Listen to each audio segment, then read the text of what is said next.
Do my Hello, cemetery. everyone. Hello. Welcome to the Hello. Whimsical Travelers of Fate. I am Mags, your DM, and also Brooke, our Water Genasi Bard Wizard.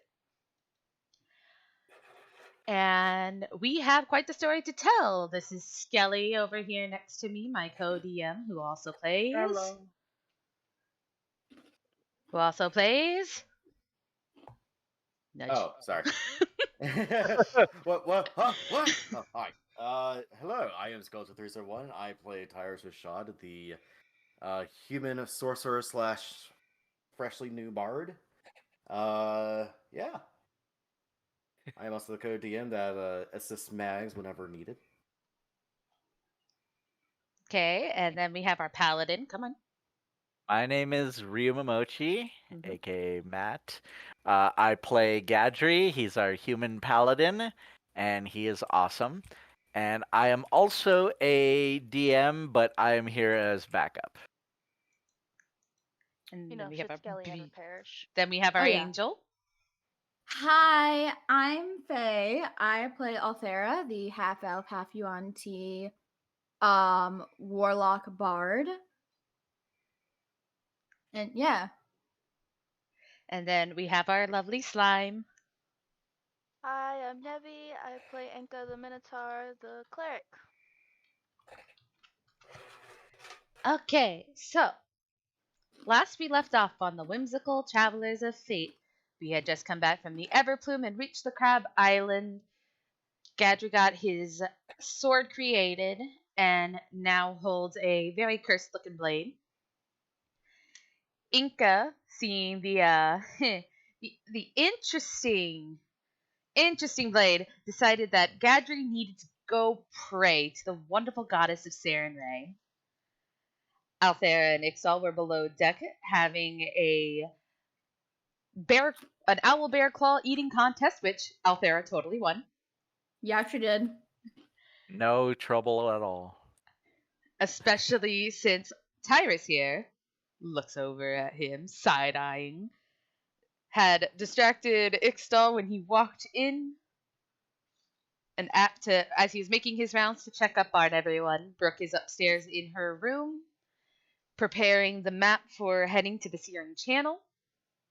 And we are fixing to head out onto the waters where we were told a god, quote unquote, would like to meet with us that has united the kingdoms, or not so much the kingdoms, but the societies of the Tridons?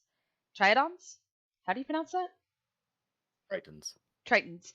And the Swagan, which has very much confused Dillu, who has a terrible fear of Swagan. I wonder Yeah, why. he's not going to do well. So, we start off with Ixtal looking over to Althera and Tyrus and saying, well, as lovely as this conversation has been with both of you, I feel as though I should give you two some room. I'm going to go check on the ropes. I will see you later. And starts making their way out. Tyrus, as Ixtal walks past you, they are very much side-eyeing you as they head out. Iris does clock this, but doesn't really say anything. Now you two may talk while I eat food.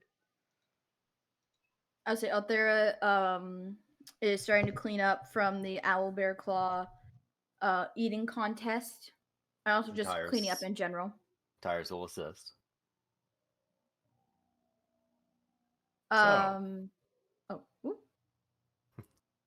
So, that wasn't that obvious, was it?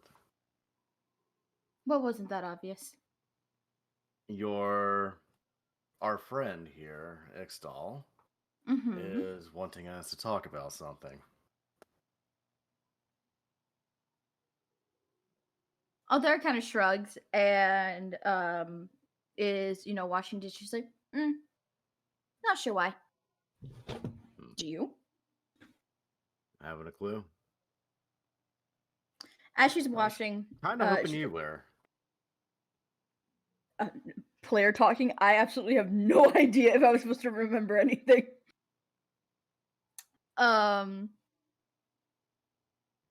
If she is, oh well, this is just the player being stupid. But Althera is gonna. Before think Ixtal left. he. Oh fuck! I think I'm she muted. was supposed to be curious. So last before Ixtal left, Ixtal had explained to Althera that he had smelled shadow on That's right. on Tyrus, and had reminded Tyrus that as they're heading to the steering channel and things are getting a bit scary, for Tyrus to keep his end of what he had asked and keep an eye on Althera. She is very capable of fighting, but keep an eye on her just to be safe. Yep. That's right. Alright, in that case, which by the way, Mags, check your DMs. Ooh. But so she kind of pauses and she's like, "Oh, right, I do. Sorry. Ixtal said that Jimmy smelled shadow on you. I assumed it was a metaphor or something." Tyrus pauses at that. Shadow, you say? Mhm. From the shadow demon that he keeps. Yes. That is off. That is kind of surprising that he can smell that. It's an uncomfortable part of my past. You remember when you came down to the hold and asked me about deities and gods and whatnot? I do. And you remember what I said? Yes. There's a reason why I hold those opinions. And that is one of them. That's actually the one. The reason why I don't trust anyone who offers you such fantastical deals in exchange for something. Because in the end, as I said, they generally will basically get more out of it than you will. Oh, that. Yes.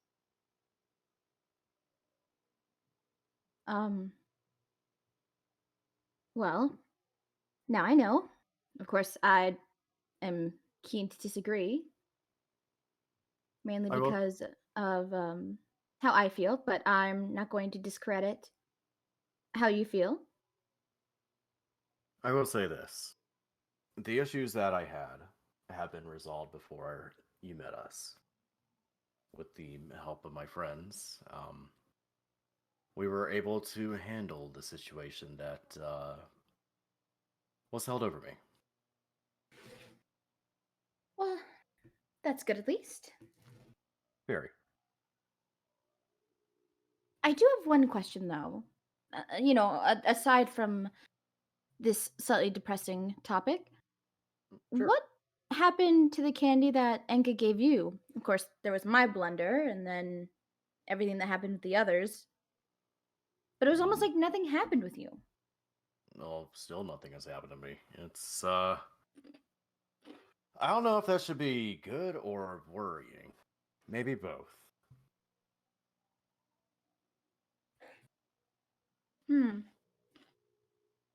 She's gonna finish washing up dishes and she's gonna like kind of think for a second. She's like,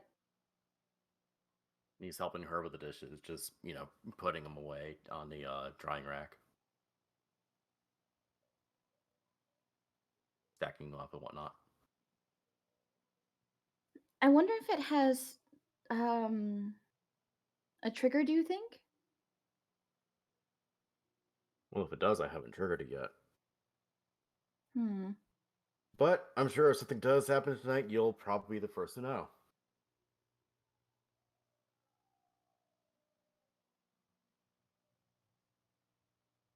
Fair enough. I did want to ask, just because you mentioned at some point, but you said your mother owned a bookstore. Do you keep Yes. any of the books?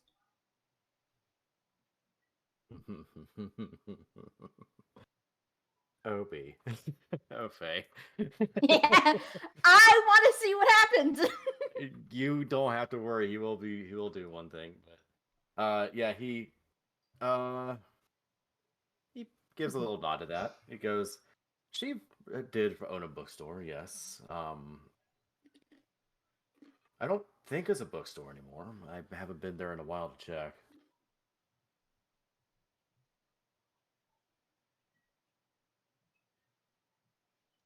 Well, if you have a book or two on hand, I know Bartholomew has some books. It can Oh, yeah. be a you show me yours, I'll show you mine. Yeah. Books, I mean books. You show me your books, I'll show you my books. She goes a little red as she like distracts herself by like reaching into her bag of holding to find a random book. She just feels a hand come onto the top of her head as he gently pats her and goes, "Do not worry, love. I understood what you meant." Good. But Ixtal seems to enjoy teasing me. oh, don't worry. So do I. But I only tease those who deserve it. Out there, can you do me a favor? Yes. Can you roll me a D100 to see what kind of book you got out of your little bag of holding? Sure.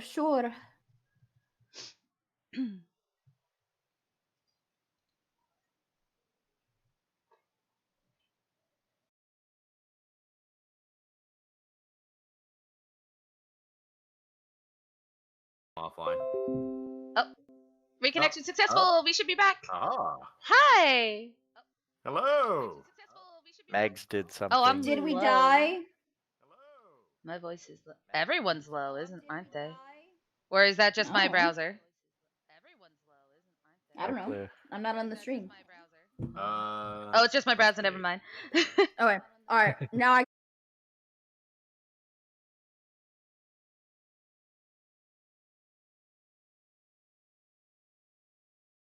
Fine to me on my end. Reconnection successful. Aha. Finally. God fucking damn. I'm sorry. Things might be a little funky tonight because Texas is having a winter storm. If it keeps up, I'll probably end up ending stream and just recording and posting it. sounds like a plan.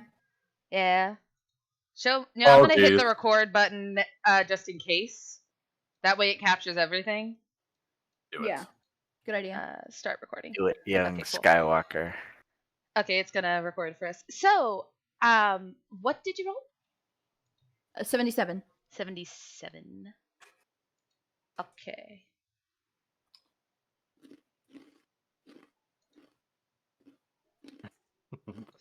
Crunchy tire. Crunchy Altera noises. Fuck you.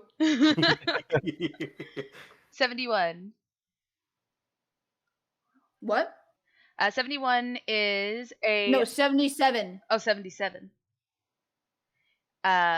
Verdant Home, a slim book where the words are mingled by travel into far realms, seems to tell the story of a family in an impossibly complicated puzzle house. Ooh. Fancy. Ooh, yeah. Nice. Althea Yeah, just she- opens up and pulls out the player guide to what is it that you like to do? Candlekeep? Candlekeep. yeah. It's the story of Ransom and how he died via a worm in the brain. But yeah, she, shows off this book and she's like, thank you, Bart. She looks down at her back, thank you, Bartholomew, and holds it up to Tyrus. I'm gonna be honest, I haven't read this one in 3.5 months. Looks like an interesting title. 3. I got but yes, no, I do got some books from my mother's library. One of which is have you heard of Warrior of Water? Should I roll for that? I kind of want to roll to see if she actually Yeah. does maybe know Go it. ahead and Alright. roll me a intelligence check. Okay. I'm good at that. I'm intelligent.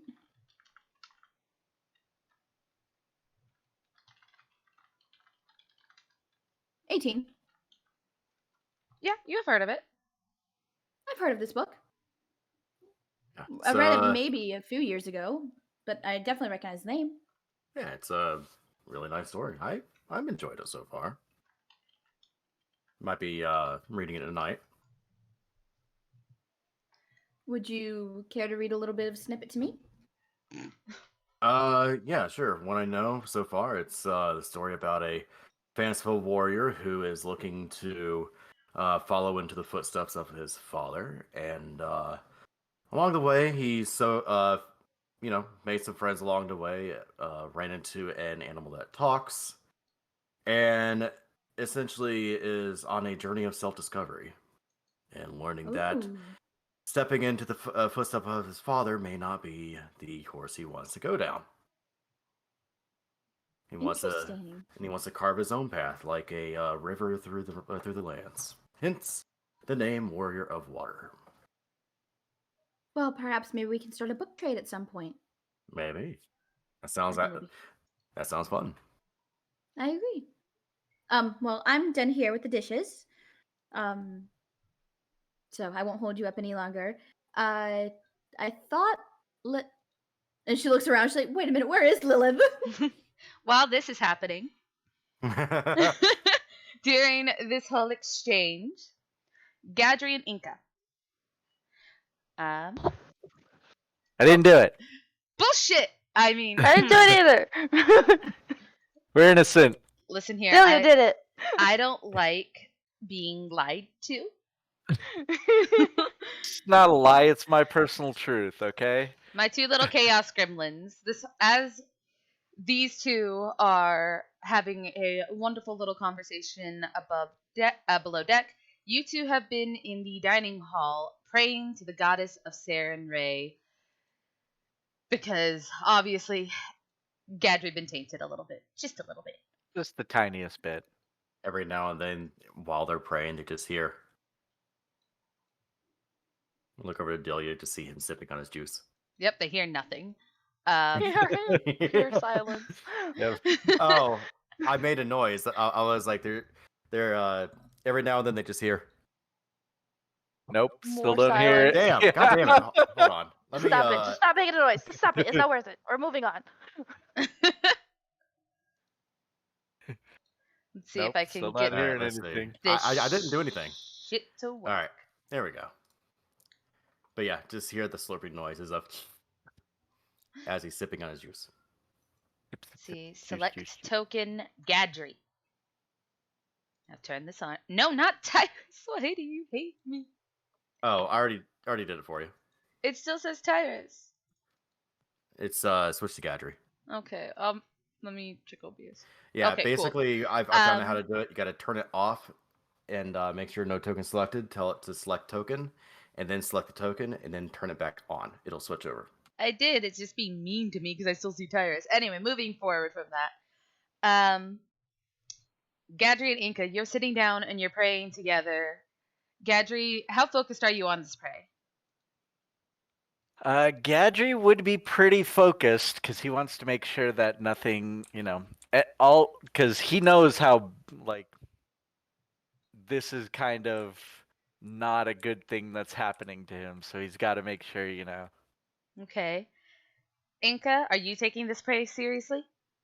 Obviously, 100% seriously. I'm even letting him hold my holy token. Oh.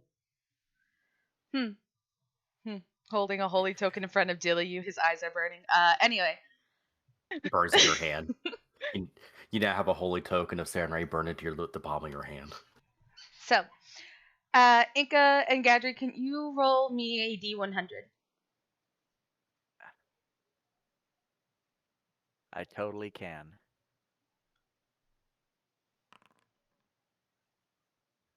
Yeah, that makes sense for Inca. So the book you're reading is? No, That's motherfucker. It should just be /RD100, right? Yes. Oh, I just use D&D Beyond. 37. Okay. Inca, as your eyes are closed and you're saying your prayer, a voice appears into your head. It's an older female voice. You seem to recognize it. It sounds like one of the clerics um, from your home in the Asgard garrison. Ashgard garrison, yeah. In the Ashgard garrison. And she says, Inca, I was given a vision by our goddess to check in on your family. Things in the Ashgard garrison have not been favorable. The dynasty and the empire are raging war often here, and your family, all but your older sister, has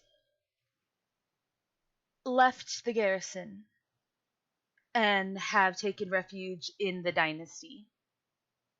They have moved to Asarius, but they are safe for now. Your oldest sister stays and is making her way to Bexington.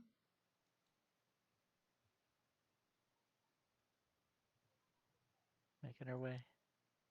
Do you respond? Inka gets a bit of a worried look on her face. She can only think of one sibling that would bother going there and is not pleased. But she responds and thanks the cleric for checking in and updating her. All right. Gadri. So, Hmm? DM's max, by the way. I will look in a sec. For some reason, I am able to speak to you all in Discord, but for some reason, Discord itself is like not letting me click shit. It's like frozen at the Discord moment. said no. Discord said Ah. no DMs right now. I'm concentrating. I'm going to open up Discord on my tablet to take a look at your DMs. Um,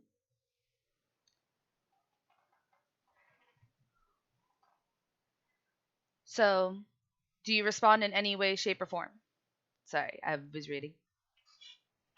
Yes. She responds, mentally, that she's thankful for the cleric for checking in her family and giving her an update and to be safe. There is no response, but you figure you have gotten the message. Do you say this all out loud or do you say it mentally? Mentally. All right. Don't want to interrupt the prayer, Gadget, Yes. as you are saying this prayer, where's your sword? The new one. Yes. It is. It would still be in my pack, I do believe, because I haven't. I put it back in after I showed everyone. Your pack can hold a longsword? Obviously, fantasy RPG rules. Hello. You mean So, yours can't? No, just kidding. so, Uh, as you are closing your eyes and you're concentrating, you feel a searing burn next to you from coming from the pack. It's not a comforting feeling. It's almost as if something is arguing with you, and you're finding it kind of hard to concentrate on the sending. God damn it, on the prayer. Nonetheless, you say the words with Inca, and the prayer is complete, but you don't feel too cleansed, in as to say. okay. Gadri, once all is said and done, lets Inca know, you know, how he's feeling. He's- Inka just glares at his bag. It's just fucking accursed thing. Don't worry, Gadri. If we do this frequently enough, I'm sure you'll shut the fuck up. He kind of laughs and he goes, I don't know. Those gods and fiends and fays can be kind of pushy. You can be incredibly pushy, which means you just have to be more stubborn than them. Which is something us muscleheads have in common, right? Gadry's all like, I'm the smart one. Yes, you are, sweet boy. He just pats his head. Is at that moment as you pat your head, Dilly looks up at you two and is about to say something when everyone on the boat, you suddenly feel the boat like smack towards the left. Don't rock the boat. Oh no. Got the food on the table! Food starts to slide. Things are getting can I get can I get a dexterity roll just to check from Gadry and Ink and see if y'all can catch some. Dilly's also gonna try catching some. We have to save the food, Matt. Dilly I'm does not not saving catch the food, shit.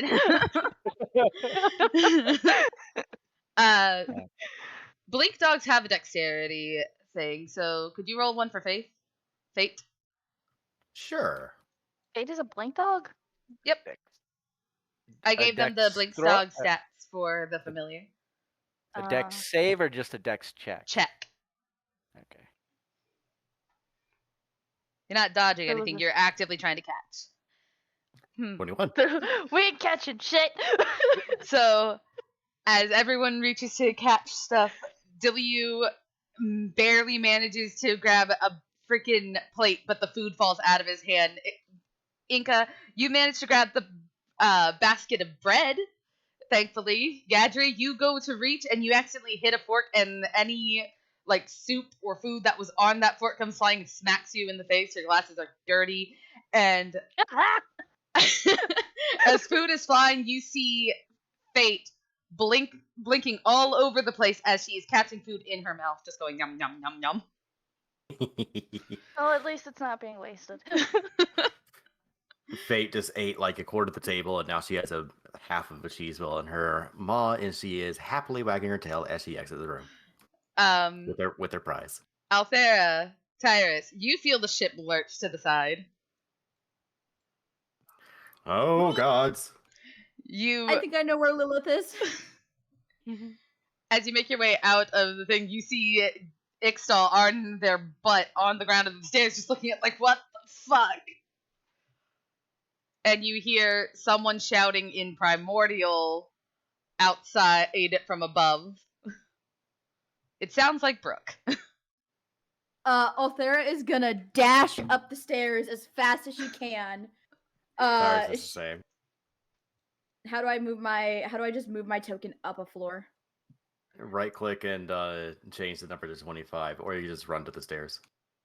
See, I always try and I always manage to like run into something else.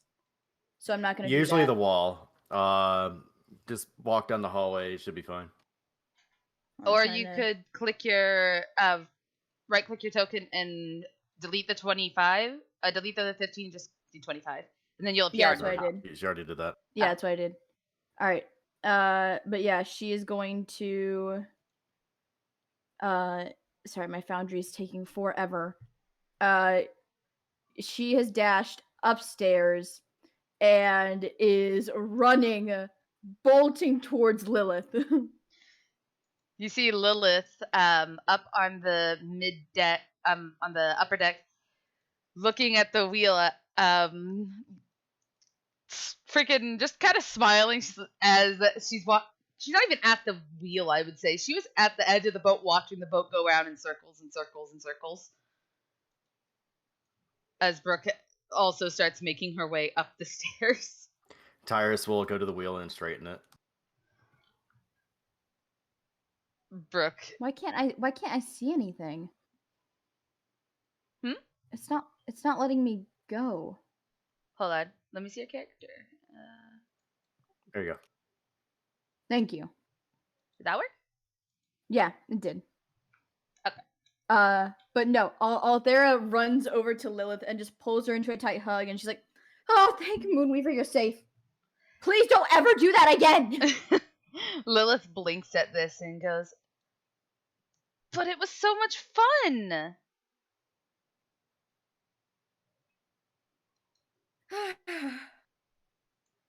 She just places her hands on her shoulders and goes, I can't save you from this, little one. And then gets out of the way so Brooke can go confront Lilith. So my stuff's acting a little funky. Could someone maybe get Brooke closer to? Yep, I gotcha. I don't- Never mind. Fuck me. I was gonna say I don't think you have permissions. Yeah, I think the only one who can do that is me, because GM. Well, there you go. Do so. For some reason, my screen is just pitch black at the moment. I don't know why. It's because you're not in the game. I'm not in the game? You're not in the player list. That's so fucking weird. No, I meant like my monitor for some reason has decided to go pitch black on me. The weather is fucking with everything. I don't know what the hell's going on. Destroying everything. If it keeps getting worse, we could just do a theater of the mind. Are we still streaming? Just to make sure. It looks like I we're don't still know. streaming. I was gonna say, Yeah. if it gets worse, we might not even have the theater of the mind. Because I legit cannot see anything. My whole screen is black. I can only see my mouse moving around. All right. I mean, there's nothing we can do if the weather's getting in the way. Well, like I said, you're not in the game. You might need to reload. Okay, I'm gonna send you a picture real quick, Skelly, to show you exactly what I see, because I just told you my whole monitor is like black. All right, well, here's my advice. Hard said reset your entire computer. You said except for your mouse, right? Yeah, but I can't see like anything on my screen. It is pitch black, not because... Okay, I'm gonna hard reset the computer, because for some reason it is being completely evil. If we are still streaming, I apologize for this. I will be back. The stream will be back in just a second. Young Okay, cool. Skywalker. Okay, it's gonna record for us. So, what did you roll? 77. 77.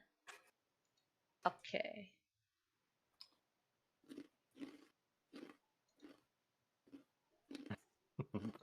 Crunchy tire. Crunchy Altera noises. Fuck you.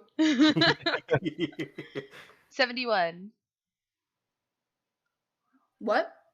71 is a... No, 77. Oh, 77.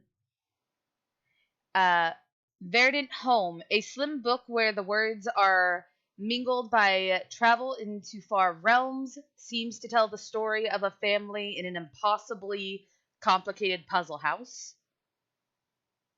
Ooh. Fancy. Ooh. Yeah. Nice. Althea Yeah, just opens up and pulls out the player guide to what is it that you like to do? Candlekeep? Candlekeep.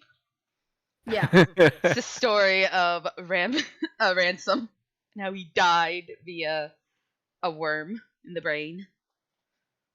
But yeah, she, shows off this book and she's like, thank you, Bart. She looks down her back, thank you, Bartholomew, and holds up to Tyrus. I'm gonna be honest, I haven't read this one in 3.5 months. Looks like an interesting title. 3. I got but yes, no, I do got some books from my mother's library. One of which is have you heard of Warrior of Water? Should I roll for that? I kind of want to roll to see if she actually does. Maybe no. Go ahead and All right. roll me a intelligence check. Okay. I'm good at that. I'm intelligent.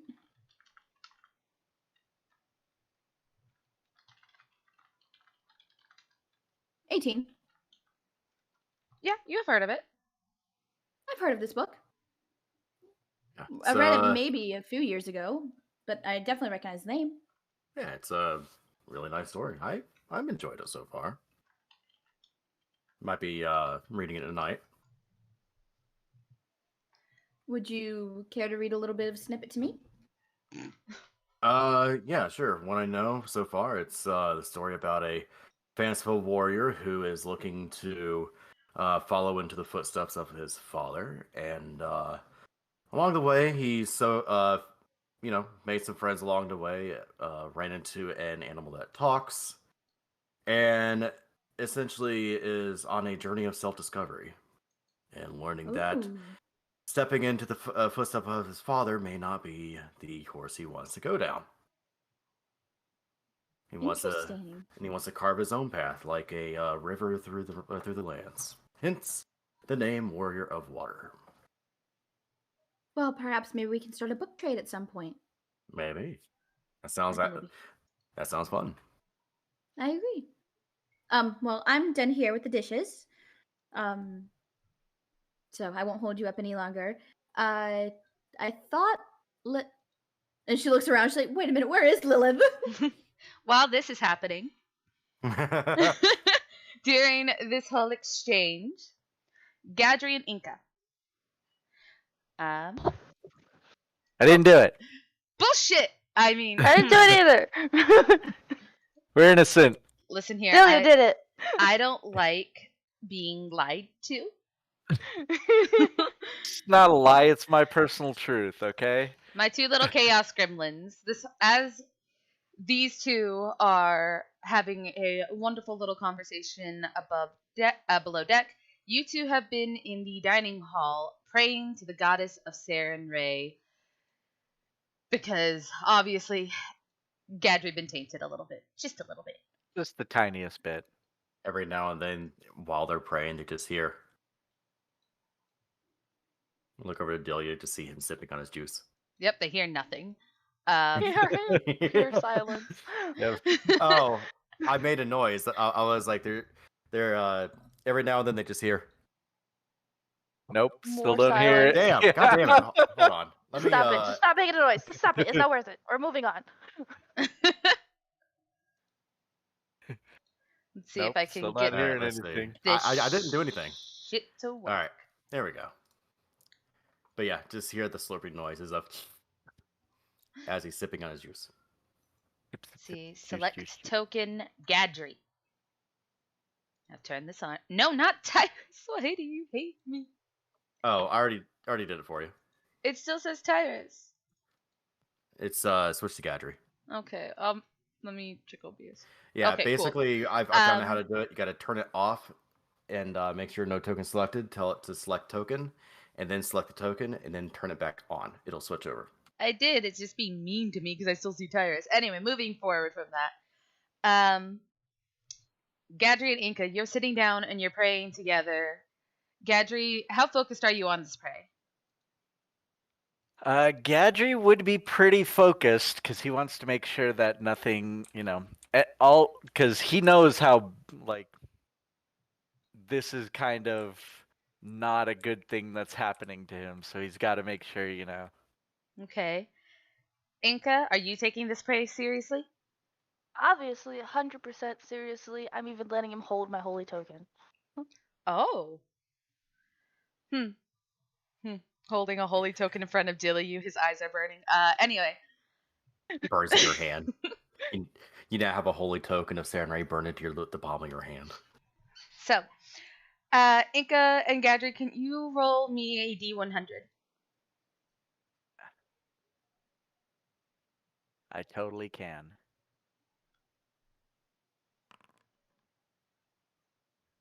Yeah, that makes sense for Inca. So the book you're reading is? No, Okay, so motherfucker.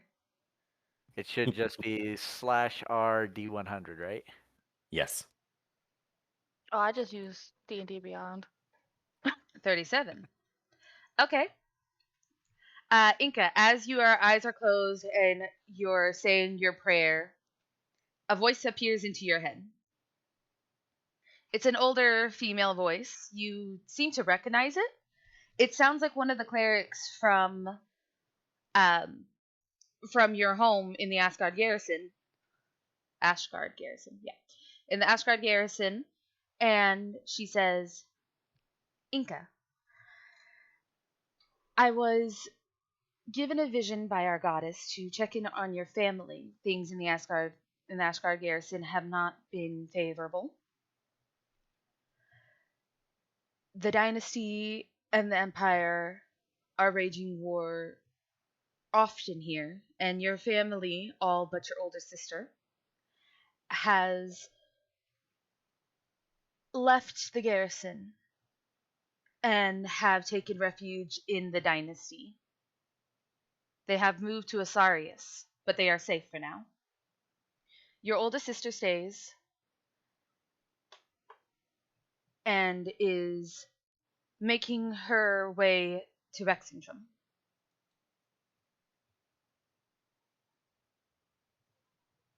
Making her way. Do you respond? Inga gets a bit of a worried look on her face. She can only think of one sibling that would bother going there and is not pleased. But she responds and thanks the cleric for checking in and updating her. All right. Gadri. So, Hmm? DM's max, by the way. I will look in a sec. For some reason, I am able to speak to you all in Discord, but for some reason, Discord itself is like not letting me click shit. It's like frozen at the moment. Said no.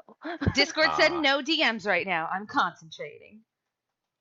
I'm going to open up Discord on my tablet to take a look at your DMs.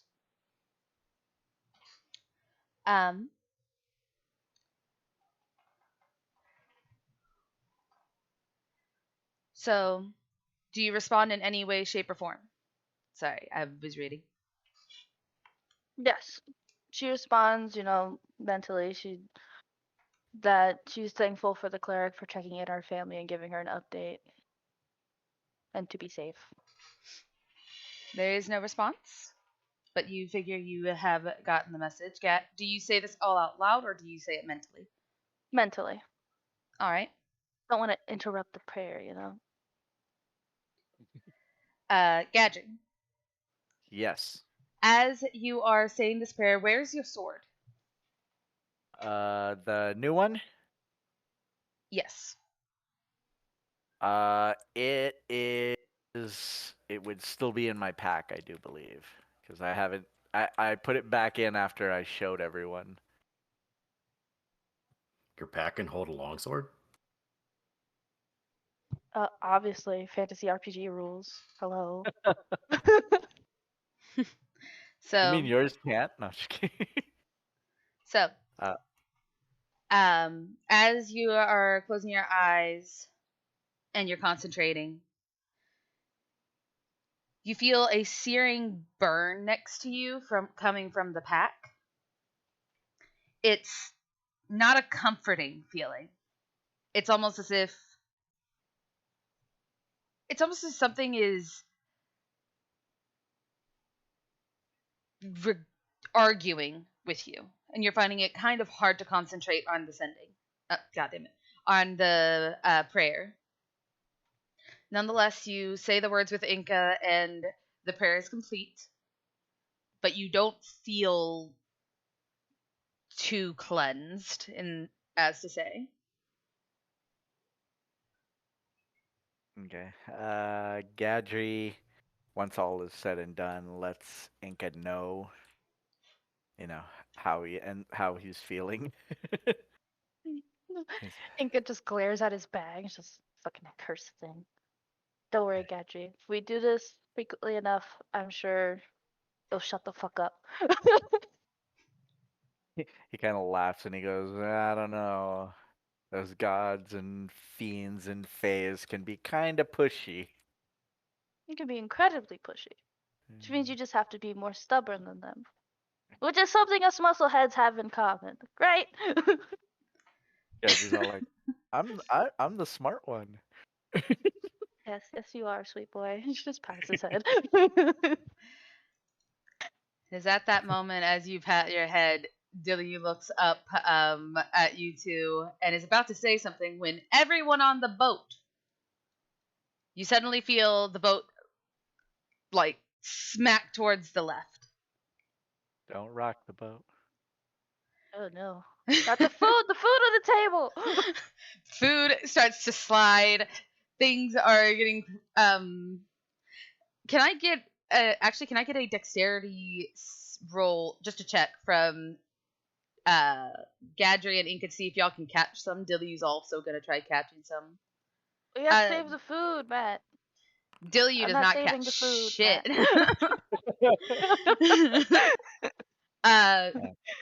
Blink dogs have a dexterity thing, so could you roll one for Fate? Sure. Fate is a blink dog? Yep. I gave them the dex Blink throw- dog stats for the familiar. A dex save or just a dex check? Check. Okay. You're not dodging It was anything. a- You're actively trying to catch. 21. We ain't catching shit. So, as everyone reaches to catch stuff, W barely manages to grab a freaking plate, but the food falls out of his hand. Inca, you manage to grab the basket of bread. Thankfully, Gadri, you go to reach and you accidentally hit a fork, and any like soup or food that was on that fork comes flying and smacks you in the face. Your glasses are dirty, and as food is flying, you see Fate blinking all over the place as she is catching food in her mouth, just going yum yum yum yum. Well, at least it's not being wasted. Fate just ate like a quarter of the table, and now she has a half of a cheese ball in her maw, and she is happily wagging her tail as she exits the room with her prize.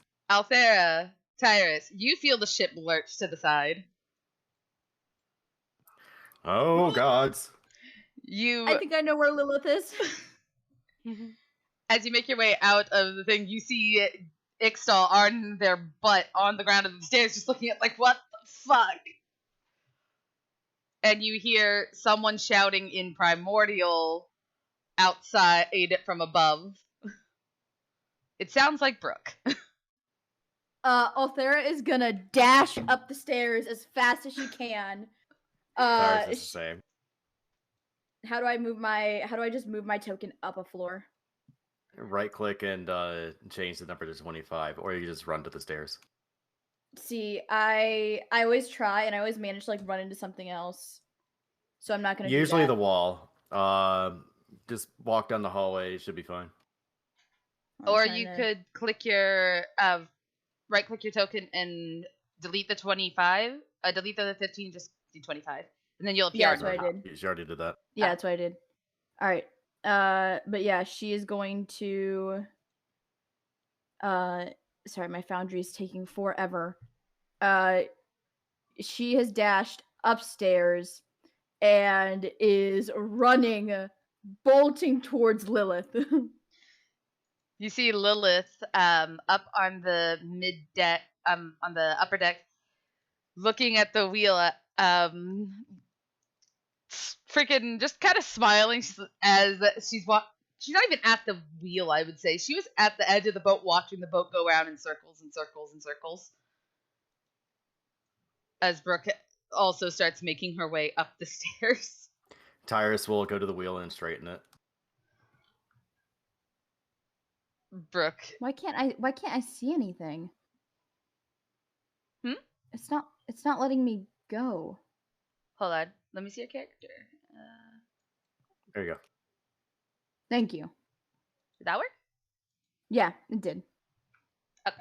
But no, Althera runs over to Lilith and just pulls her into a tight hug, and she's like, "Oh, thank Moonweaver, you're safe. Please don't ever do that again." Lilith blinks at this and goes, "But it was so much fun."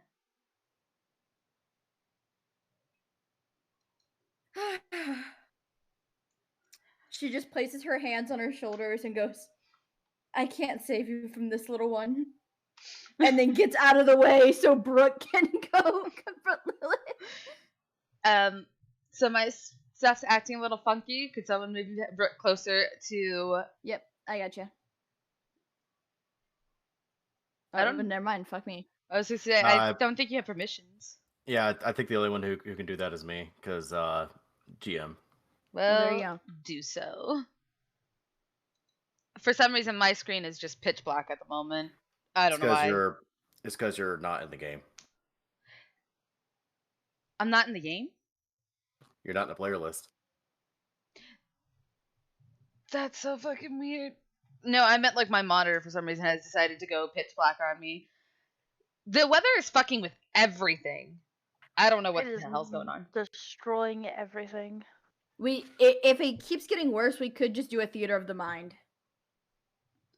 Are we still streaming? It- Just to make sure. It looks I like we're think still so. streaming. I was gonna say, if Yeah. it gets worse, we might not even have the theater of the mind. Because I legit cannot see anything. My whole screen is black. I can only see my like mouse moving around. All right. I mean, there's nothing we can do if the weather's getting in the way. Well, like I said, you're not in the game. You might need to reload. Okay, I'm gonna send you a picture real quick, Skelly, to show you exactly what I see, because I just told you my whole monitor is like black. All right. Well, here's my advice. said- you Hard said reset your entire computer. You said except for your mouse, right? Yeah, but I can't see like anything on my screen. It is pitch black, not because. Okay, I'm gonna hard reset the computer because for some reason it is being completely evil. If we are still streaming, I have. Okay, we are recording. So that was a Penis. motherfucker. That was a thing. This is a recording for when we go up to back to Twitch because fuck live stream, I guess. Texas weather is All shit. this stuff. So you get to the top of the deck and you see Lilith. She is looking at Brooke, twiddling her thumbs like I'm in trouble. And Brooke's just looking down at her. Out there, do you try in any way to help this tiefling child before she gets scolded to hell and back? Oh yeah. Althera, kind of looks at Brooke and she's like, "Go easy on her, Captain. She's just a child." A child, yes. But a member of this crew. Who told you to drive?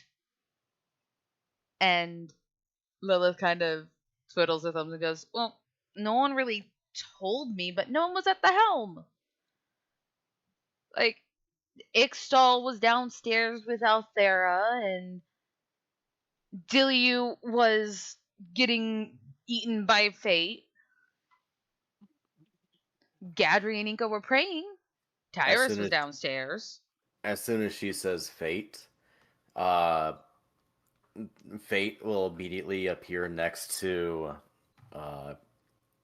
Lilith and happily look to her with a just like happy that her name was said. See, that was keeping our original pilot distracted. Tyrus kind of chimes in and goes, and he's like, kind of like fighting against the boat to make it stop trying to turn. Give He's me like, a strength check to boy. see how well that's going for you. 14. Whoops. Well, all this is happening. I'm assuming Enka and Gadri are just cleaning up all the food downstairs. If that's what y'all Yeah. two wish to do. I thought we were up there. So Tyrus, as he's doing that, says to Lilith, the thing is about ships, you don't have to always hold on to the wheel. They can pilot themselves. Well, I didn't know that. I have only been on this ship for and about as she's saying that, Gadri, did you want to make your way out? Yeah, Gadri's gonna make his way up top. Making his way up top. Okay. Stumbling about because he didn't clean the soup off its glasses. And he's homebound. Diddle-a-diddle-a-doo. And he's covered in soup. Diddle-a-diddle-a-doo. Shadow up, man. Ixtal is making their way out, looking rather annoyed from having fallen down the stairs.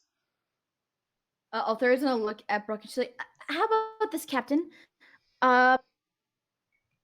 I will do my best to keep a closer eye on Lilith. And maybe one of us could teach her how to steer the ship properly. Or we could set up shifts Because if Dilly was supposed to be the navigator at the helm, and Fate over here, although as adorable as she is, prevented that, Immediately, we Fate turns to you and just happy tail wags. we should probably set up some backup drivers, ship Or drivers. or something my old captain can do, if you don't mind me hopping in here. Brooke looks to Tyrus. He pulls out a rope and he ties the wheel to the floor around the base of where the wheel is attached to, basically making a lock so it just stays straight.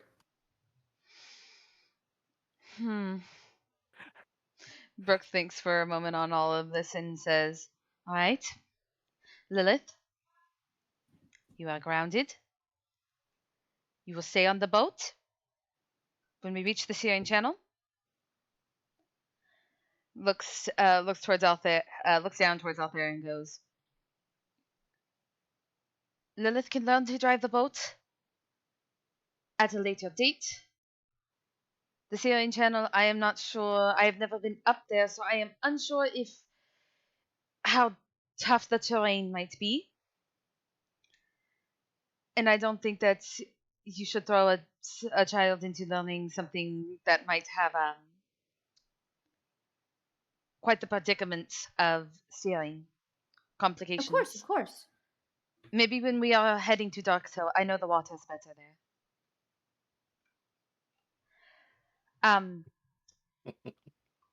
Brooke kind of like thinks for a moment because she got completely sidetracked and starts looking around to make sure that they are even heading the right way. She pulls out the map and walks towards the freaking mast and sees Gadry walking out covered in soup. Yeah. Now you truly are just a whole meal. Fate just goes over and starts licking it off his sides. Just you feel you feel your hand just. Cat is on your shoulder hissing at Fate. Yeah, I was gonna say Cat is probably not enjoying that. Fate don't mind. They're soup. Tasty. Ixtal walks up to the deck and looks to Brooke and says, You know, Captain, I think it would probably be best if we maybe got a few more hands on deck. Some more crew members in particular that can help when you're not here and it's just me and Dilly and Lilith. It's not exactly the easiest place to be for such a large boat. Brooke sighs and goes, Yes, true. In Doctor, I will see about getting new members.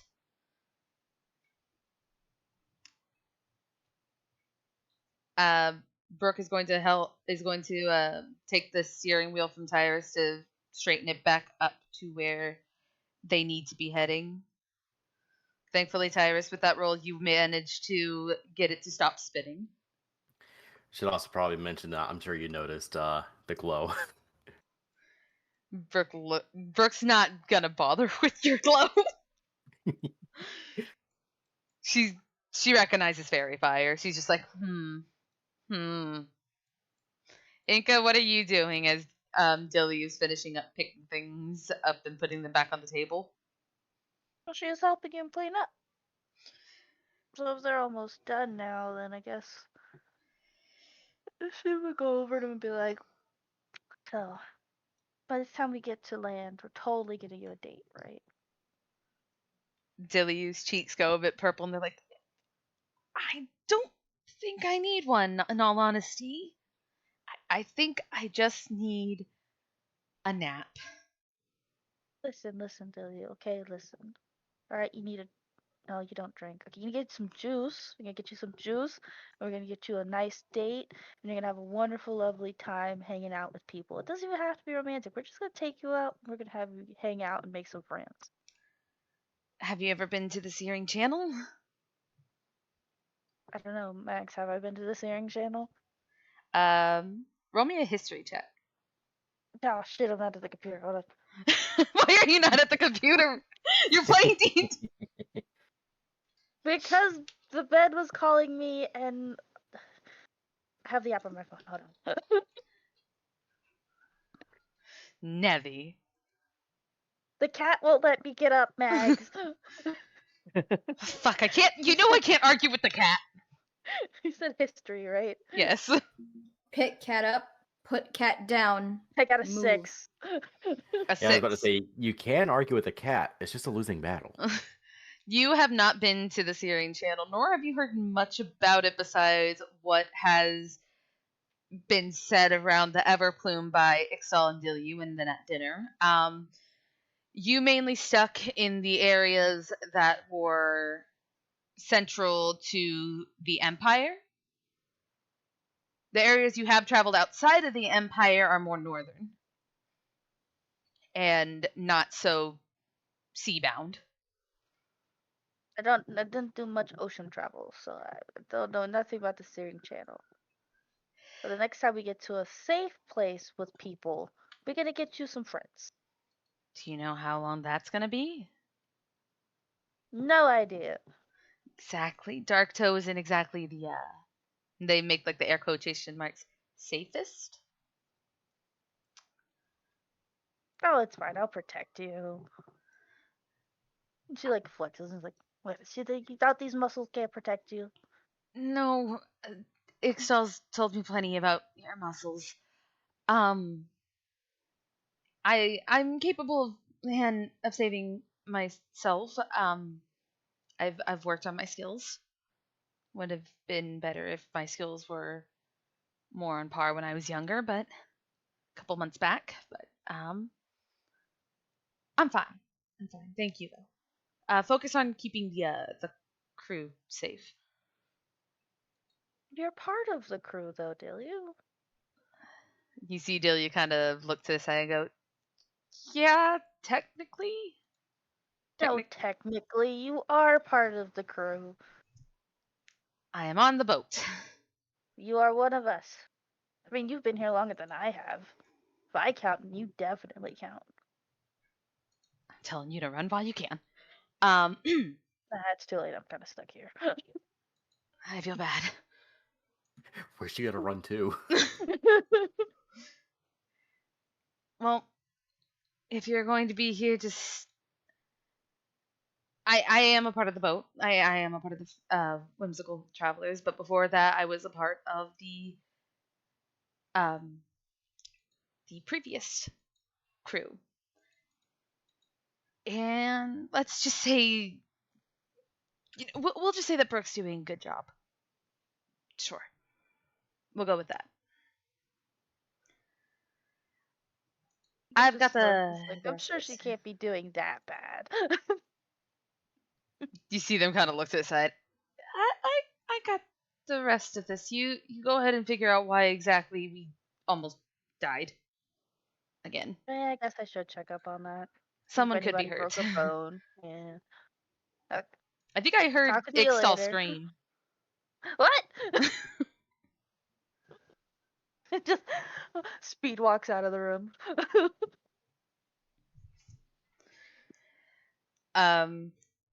You see Ixtal, you can see Ixtal, he is, they are making their way towards the ropes, because someone needs to start freaking manning, not necessarily the ropes, but the, what are they called? Fucking hell. The rigging. Yes. He's making it. They're making their way, trying to get things prepared as they are like looking down toward, kind of like glancing back up at Lilith and just thinking like, fun is one thing.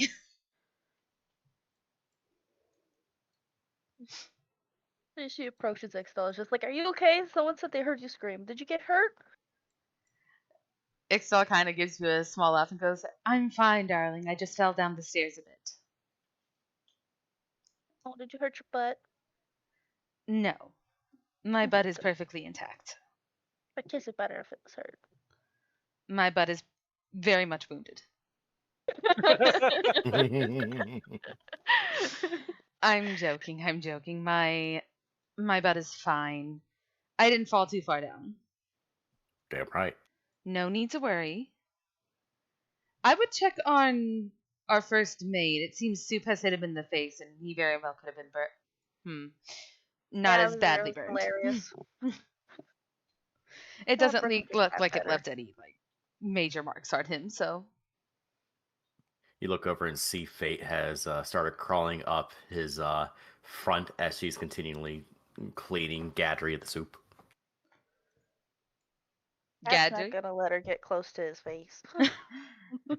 Gadry, as you're looking at Fate doing this, Cat starts smacking Fate in the face, and obviously looking at you in a Night. complaint. Fate is going to respond in kind, doing that playful doggy thing of every time you hover your hand over the mouth, it's gonna just like into the just like the maws just like open up in the air, just like trying to chase the paw. It's about to be an all-out brawl on top of Gadry. Yeah. Fate's tail is going. Gadry just kind of. He's wiping himself off. He's just like. Fate's cleaning off the wipe off. Unicorses looks towards Gadry and goes, "Man, they're fighting like real cats and dogs. You would think that they're not even familiars."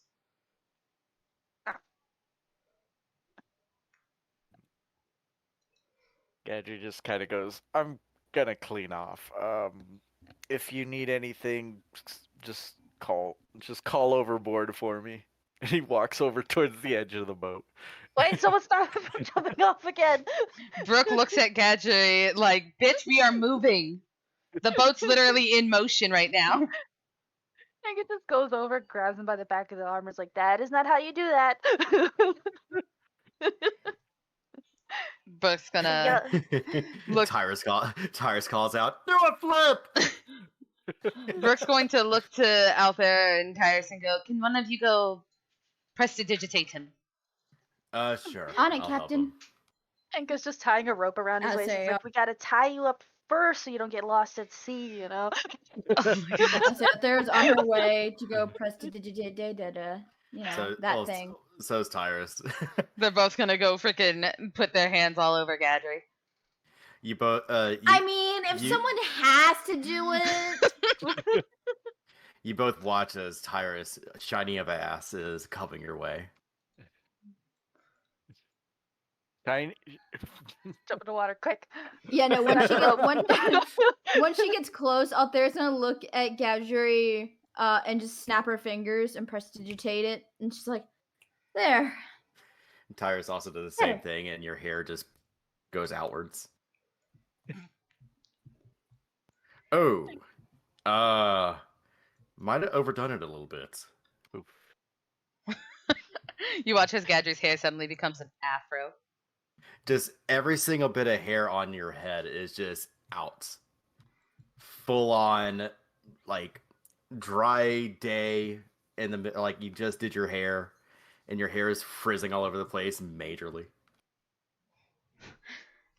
Hanka just looks at him, just goes, "I wonder if you still taste like soup." As soon as you say that, you see a macaron fly over and land on Gadry's head. Is at this point, Fate kind of loses interest because there's no more soup to be had. Brooke's gonna walk over to her crew and go, "All right, everyone, we are heading to the sealing channel. Is there anything that we need to share? Any information? Has anyone ever been there?" Nope. I know Tyrus hasn't, but has he heard anything about it? That is a history check. Because I know he's been out to sea. I have the urge to push him into the water. I'll use a sorcery point to reroll that.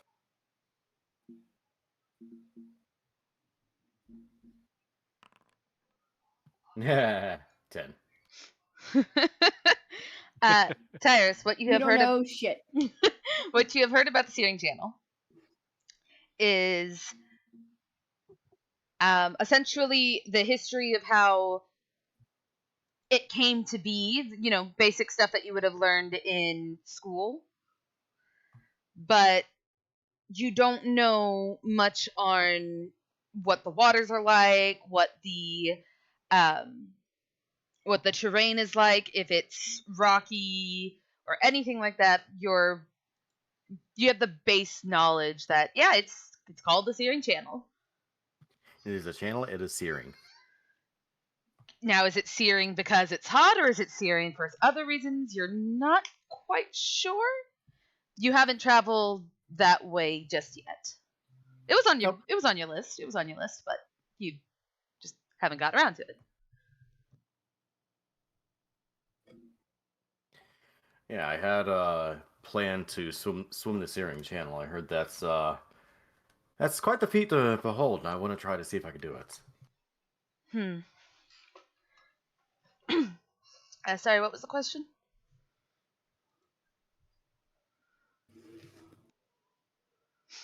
What was the question? Someone asked the question. I thought you asked a question.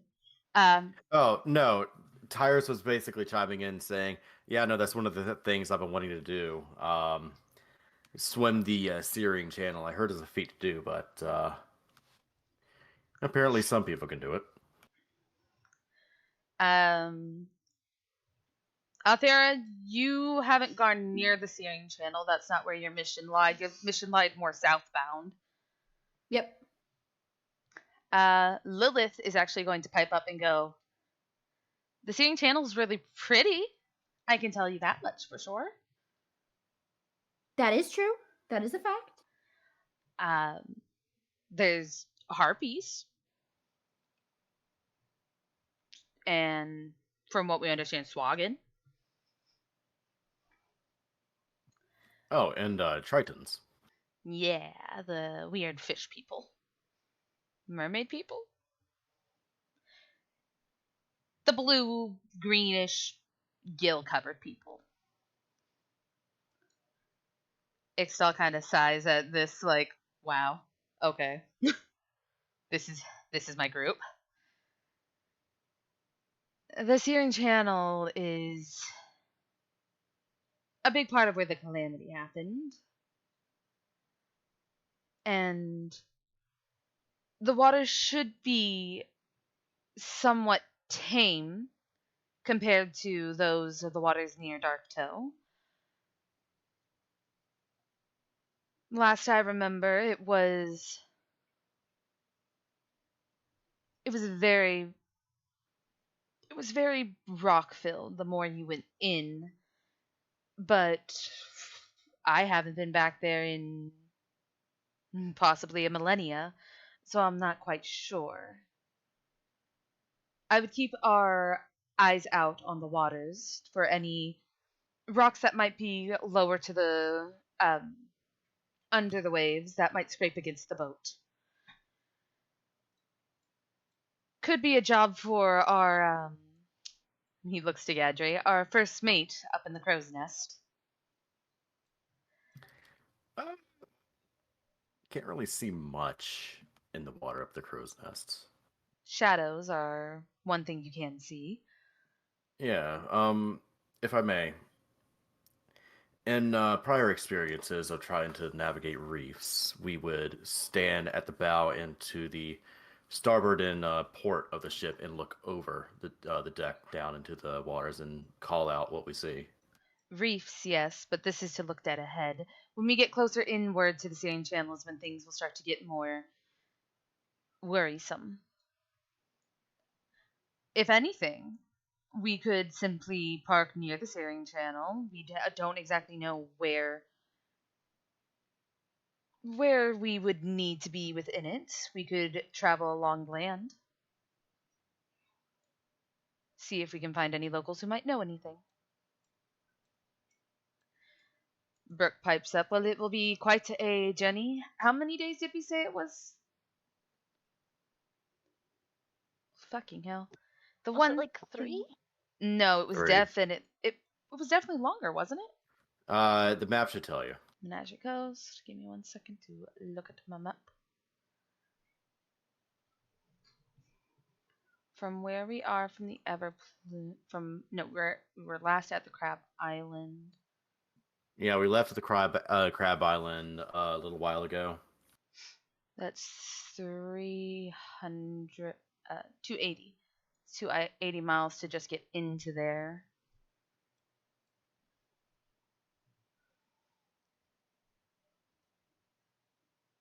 And that only measures at 200.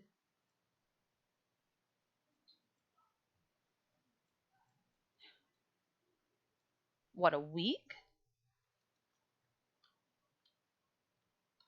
Looks like it's going to take us about maybe a week to get there. A little less.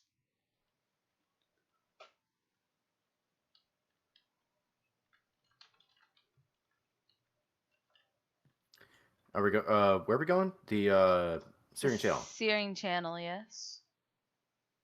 And actually we got another map for this, don't we? Yeah, I just don't quite remember where we put it. Man, we did this during break. I apologize. We did this during break, and now it's no longer break, and I didn't write it down. I knew there was something I was missing. Fucking hell. Wild map, I believe, is where we put it. Let's see.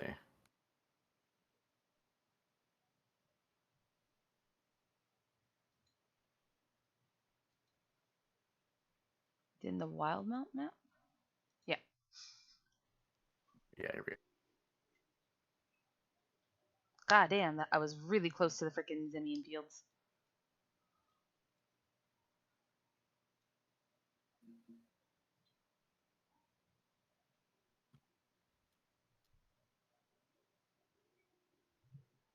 Sorry, everyone.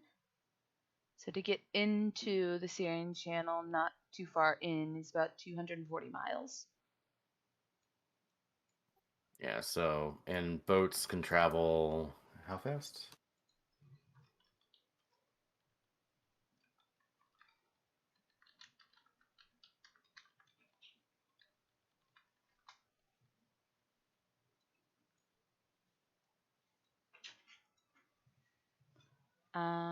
Boats travel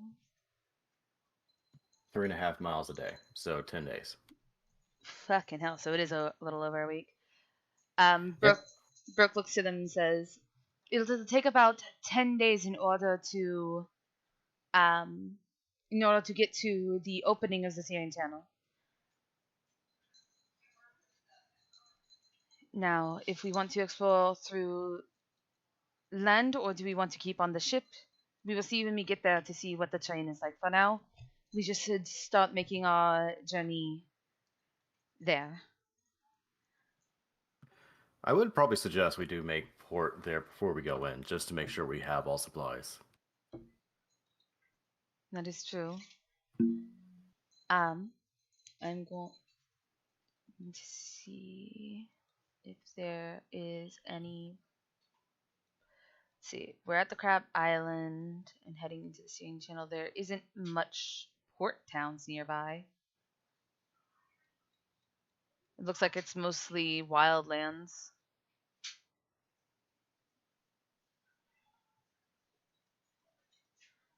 We can't see anything in the Tal'Dorei, though. That's the thing. There might be some in Tal'Dorei.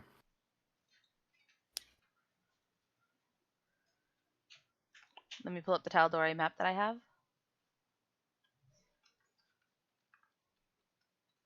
Because I don't know if there is, but, you know, always worth a shot to take a look. While Brooken is going over this in her head, is there anything anyone else is doing? Nope. Oh, there is a few. No, that's further into. There we go. The Lucidian coast, but that would take us way off track. And then there is the Root Garden Marsh. I don't think that's a port town. So no, there's no port towns leading into the Syrian Channel. Yeah, generally when it comes to ship travel, you kind of plan to make multiple stops. You generally don't plan to go straight there. You kind of plan to like bounce there, basically. Well, it is 10-day travel, no ports nearby, except we did just come from the Crab Island, so we could just say that we stocked up there. Yeah, but how many how many supplies would they actually have that we would need? Um, Well, we did kind of lose a bit of food. Yeah. I would say between the festival, they wouldn't have had too many supplies. If anything, we'd probably have about 3, maybe 4 days worth of supplies for feeding the crew. Brooke's looking at the map and she looks to Tyrus, considering he's keeping charge of essentially the supplies of the ship. Yeah, Tyrus is giving a nod, and I'll do a restock of what we have, but I mean, to be honest, the last time we actually did a stock up of actual like materials was back at Port Zlalo. That is true. The closest port town is in Tal'Dorei, though, and that is. Yeah, I did find a map that has a bit more detail of the Syrian Channel. Looks like there is a port just right at the entrance in Tal'Dorei called Zlalo. Zlalo. Yeah. Otherwise, if we want to go straight in, there is Tamwell or Farwater. So we will make our way towards the Syrian Channel, and right before heading in, we'll stop at the port town and see what we can find. Does that sound alright with everyone? Sounds like a plan to me. Tyrus gives a nod, yeah. Arthur also gives a nod and thumbs up. I have never really been to Tal'Dorei. It's quite nice, actually. It wasn't on my list. But, nevertheless, I shall start heading the course there. Tyrus, Althea, can you make a list of everything that we might need from the port town? You got it. So, how we're going to do travel time is similar to the way, because I personally like how Matt Mercer handles it. The port town's going to take us how long to get to? It'll take us. Well, let's see. We had. So, which one are we going to? Are we going to Zlalo, Farwater, or Tamwale? Which one is currently the closest? Zlalo, but that's not. Well, yeah, that's not in the Syrian Channel. The one that's closest to us is Zlalo. The one that is closest to the Syrian Channel will be Farwater, and those are both in Tal'Dorei. There is one in Wildmount, basically straight across from Farwater.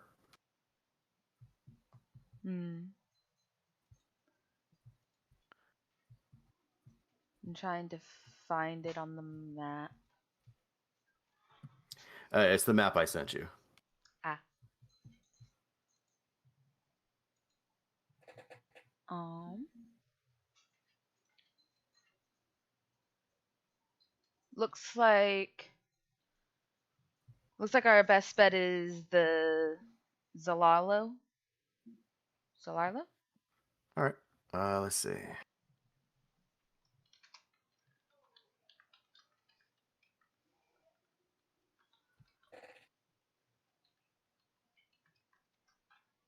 There's no information on it in our Google or in that book.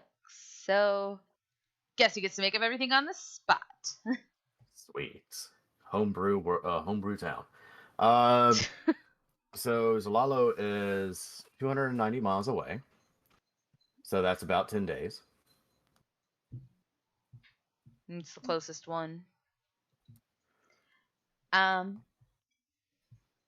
If we were open to adding like maybe an extra day or two, we could hit far water. we should go to the closest one, and that one is the closest one. So we'll Yep. head there for now. Um, it's gonna be about a 10-day travel to get there, and then a couple more days to get to the actual searing channel. So Brooke is making sure to let everyone know in the day's travel to have things prepared for when supplies will start to run low. Let's out there know no like major extravagant meals. Damn it.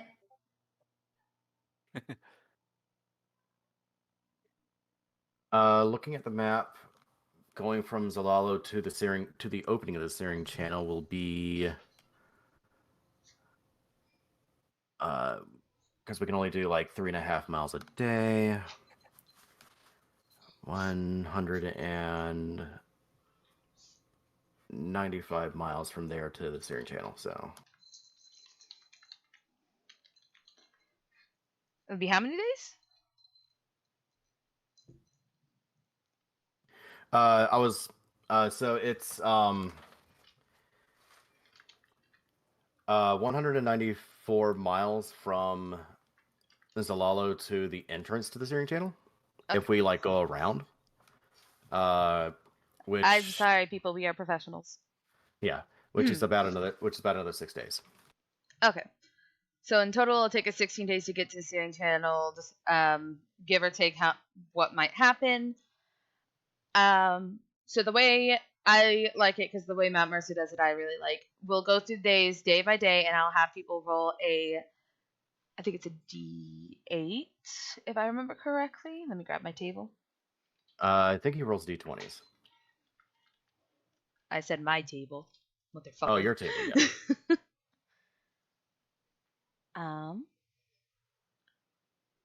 Okay, so this one appears to be it appears to be a D20 roll. And we'll have 10 days of doing it. I'll also ask if there's anything on like day 1, if anyone has anything they want to do in particular, day 2, so on and so forth. So we'll start with nearing the end of day 1, which is what we are currently on. Is there anything anyone wants to accomplish throughout the day? I can't think of anything. Time to drag Kedri to prayers. Let's go. Yeah, Tyrus is mainly going to do the take stock and talk with whoever wants to talk to him. Force feeding him holy water. I don't think that's how holy water works, but okay. Got to put it in waterboard style. Althera is keeping a closer eye on Lilith. She's actually probably going to talk to Lilith a lot. Okay. So I think if anything she needs to do, she gets up even earlier than dawn. Like usually she'll get up like at dawn to like start with breakfast or whatever. Maybe a little bit before if it's like a big intensive breakfast. But this morning it's maybe an hour before the sun rises. Like it's not even dawn yet. And she goes over to Lilith's door and just goes, knock, knock, knock. So we're rounding near the end of the first day, not so much starting with the second day. Oh, okay. Yeah. My bad. Yeah, because I know tonight Tyrus wanted to read a book. This is rounding at nearing like the end of the day. Passing I out thought the it was a whole owlbear new claws. day.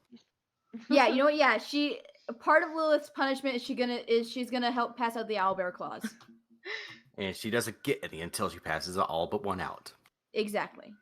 So Lilith will go up to Inca hold out a basket of bear claws and goes, Chef out there has asked me to pass around the owlbear claws and see if anyone wants a snack. Althera's standing right next to her, arms crossed. She's like, that's not what I said. Say it correctly, Lilith. Miss Inca, would you like an owlbear claw today? Better. like it just snorts because it's adorable. Just goes, yes, I would. And takes one. She offers a big, many sharp teeth smile as she moves over to Gadry and goes, First mate Gadry, would you like an owlbear claw today? Gadry reaches and grabs one and goes, "Oh, thank you very much," and gives her a head pat. She just looks to Althera like, he touched me on the head. Althera looks over and she's like, and this is where it's okay that we establish our boundaries. Kindly, Lilith. You see her about to tear into Gadry. She just goes, I was just imagining she was like about to raise a leg backwards just to kick him in the shin. She's like kindly, carefully puts the foot back down. Do not touch my head without asking first, please. Gadry kind of nods. Or I will tear Very your good, throat Lilith. out. And she starts walking away. Lilith! Gadry, as you go down to bite your owlbear claw, you see a part. There's already a bite in it as Macaron is munching. Like, whoops. It's the tiniest little bite mark in there.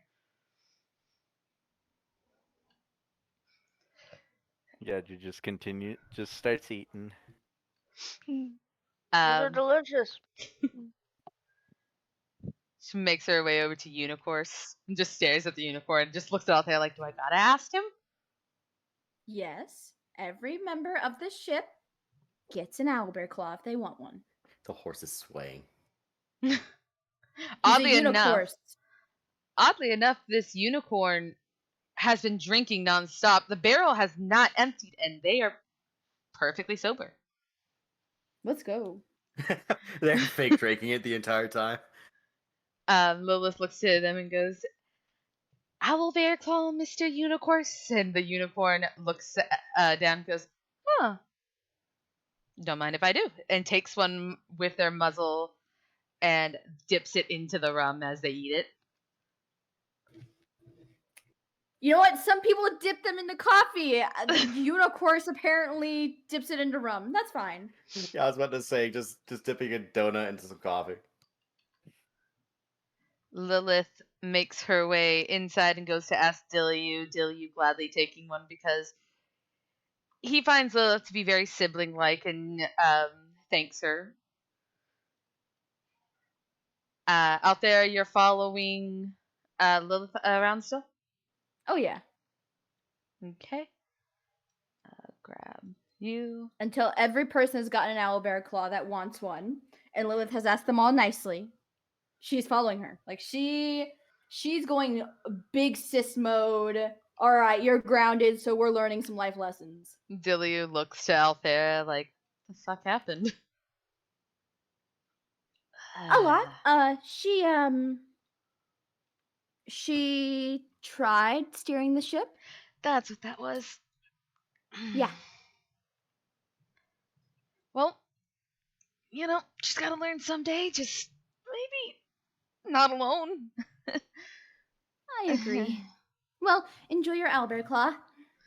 Yes, thank you. And they continue to eat it, probably dipping it in coffee. A very, very strong scented coffee. And Lilith looks towards Althea like, do I have to talk to the captain? Yes. She's like, always angry. She's not always angry. Now go on. You owe her an apology anyway. She kind of shrinks in on herself a little bit, like, as she goes up to Brooke. Captain Brooke, hi. Would you like an owlbear claw today? And Brooke looks to her as she's finishing locking the steering wheel and blinks. What? It's an owlbear claw, Captain. I have never heard of one, but sure. And she'll take one and look towards Lilith, and as Lilith goes, I am sorry I was steering the ship without telling anyone. Next time I'll be a little more careful.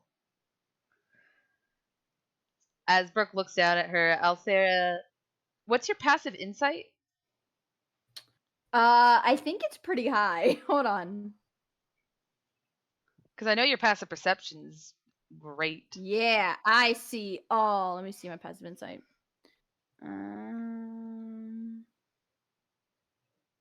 I know you see all, but do you see why kids love cinnamon toast taste of cinnamon toast crunch? I'm going to kill you. Whack You are him with the we- python staff. We will be one player short forever if you keep this up. Hold on, I'm pulling it up on D&D Beyond because I can't see it on my 15? Yeah, it it's is. Yeah, it's the gray little bracket numbers are your passives. Yeah. Okay, so yeah. I have my passive perception's 18, my passive investigation's 18, and then my passive perception or passive insight is 15. Out there, you see Brooke try to keep like a stern looking face, but something about the way Lilith looks kind of makes Brooke almost avoid eye contact with her as she turns. Thank you very much. I'm going to go see what I can find on the Syrian channel. And she smiles to out there as she starts heading to her room. Well, to her captain's office. And Lilith looks towards out there like, she always looks at me like that. Maybe it's something you have to ask the captain about later. Brooke is running off to cry at how adorable she is. But you've done very good so far, Lilith. I'm very proud of you. Can I have an owlbear club now? She's like counting in her head if everyone's had an owlbear claw. And she's like, yes, you can have an owlbear claw now. And you see her freaking just go over to the edge of the ship, sit down on the railing, and start munching on one. She, oddly enough, reminds you of your niece. Mm-hmm. Zuma, I believe is how you pronounce it. Zuma. I don't have... Yeah, Zuma. Yes. Reminds you of your eldest niece, Zuma. How chaotic she can be.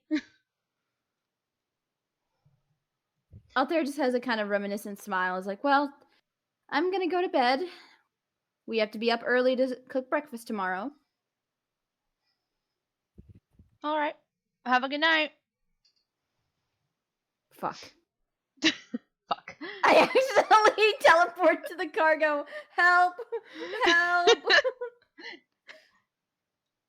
All the way down. Let's just bring you back up to 15. And move you out of there. It is 15. Just keep in mind, the only thing below the bridge is the captain's quarters, and right below that is an opening to the cargo deck. Yeah, and I was stuck in the middle of the cargo deck. Yep. Ixtal's gonna be heading to the crow's nest to keep an eye on things in the distance, because Lilith did mention that there are apparently harpies. So, definite eye out, taking the first shift of the night.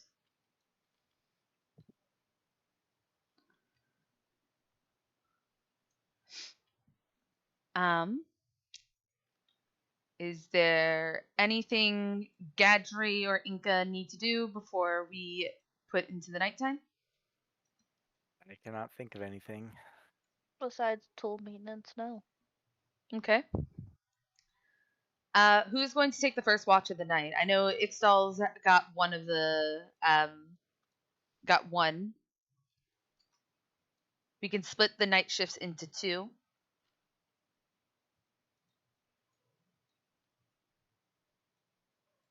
Wow, okay. Volunteers. I was gonna say, don't everybody volunteer at once. I guess Brooke's gonna take night shift. She often likes the night shift. There's Gadri one, will two. take a shift. So Gadri, Brooke, Ixtal, 2, 3, Need one more. I think Lilith will stay up a little longer. So while they're having their night shift, Yes.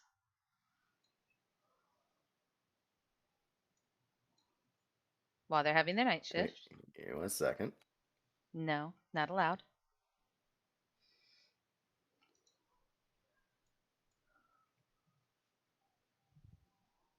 Tyrus, inspired by Althera's words on books, decides after he's done. Well, actually, this happens before that. I just realized.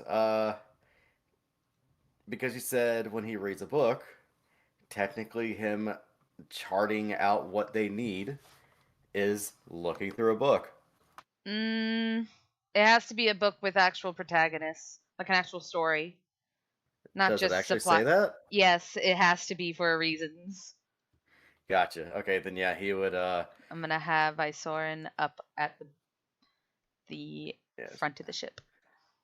So he's going to open the book, the Warrior of Water, because it's been a minute since he read that. He opens the book to the last place that he's uh, been to. Been a couple months since he's read it, and he starts reading. Okay, can you explain to me the main character's personality? Uh, so the main character's personality is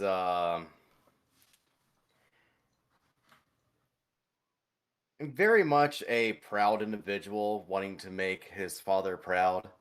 Uh, doesn't really know much about the ways of the world outside of what his father's told him, so he very much flies by the seat of his pants through most of the things, believing like, uh, yeah, I am just this awesome warrior dude that I'm gonna be one day.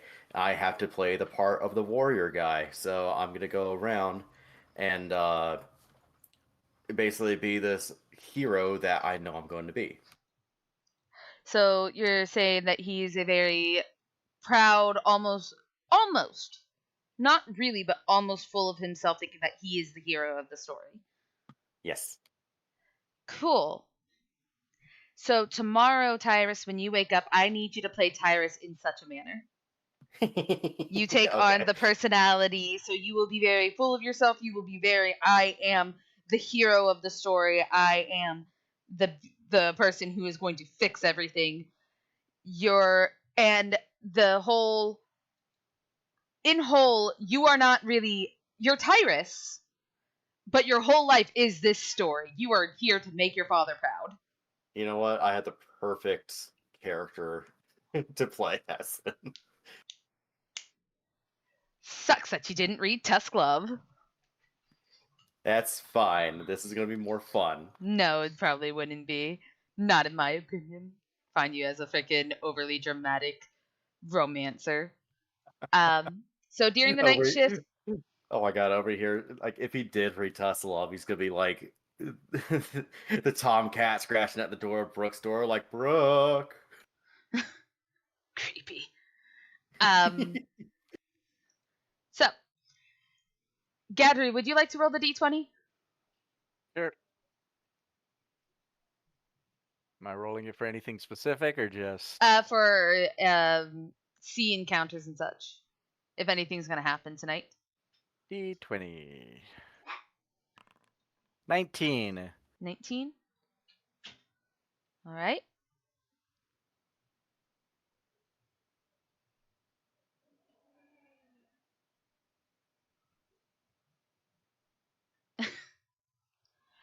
Um. Okay. So, what are you doing right now as the night is going on? Visorin is at the head of the ship watching the night sky because for once his eyes are not fucking killing him.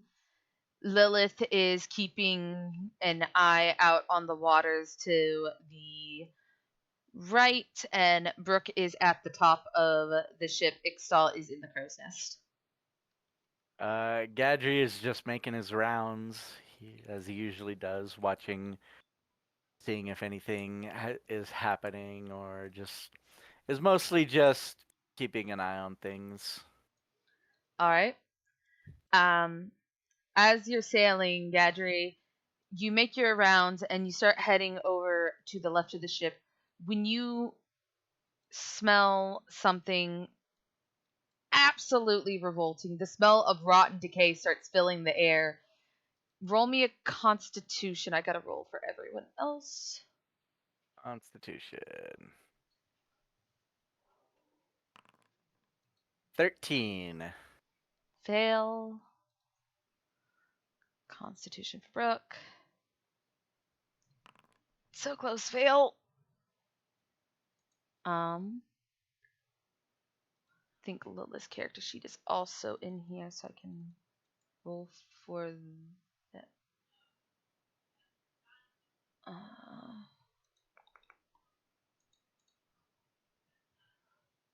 Constitution saving throw for Lilith.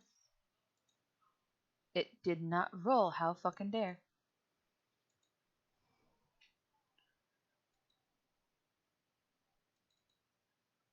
Why can I not roll for Lilith? Okay. Roll for Lilith. Normal roll. Gotta roll for Ixtal. God, there's NPCs everywhere. Constitution, saving throw, normal roll. And then Visorin needs a roll. Constitution, saving throw. Okay. So Ixtal's the only one who saves. The horrible smell, I believe it's what, the poison? The Poison for Cusco. the Cusco's poison effect. We are under the poison effect for the next hour, seeing as there is a horrible smell drifting through the air. Gadri, you look over the side of the boat. Roll me an investigation to see if you can figure out what the hell it is. As Brooke is holding her nose, because Brooke is not good with stuff like that. 4. You don't know what is causing the smell, but it is absolutely and utterly revolting. Why is Althera poisoned? I don't know. Sorry, that's my bad. I was messing with stuff. No, it says Skelly poisoned you. Oh. Wait, what? Skelly! Kelly, how could you? It How says no, it could doesn't you? say me. It says both you and I. Apparently. Oh, it's delivering the message to me. Okay, I'm like, How could Skelly. you guys? I'm Skelly being poisoned bullied you. by my DMs. All right, how do I turn it off? I already got it. Thank you. So Brooke is poisoned. Gadri is poisoned. Where is? Is Unihorse poison? Unicorns are immune to poison. Everybody knows this. Yeah. Unicorn magic. Hello. So as everyone is sitting there being nauseous, Ixtal's looking down at them, too high up to get the smell that is wafting through the air. Looking at everyone like, why everyone looking so green in the face?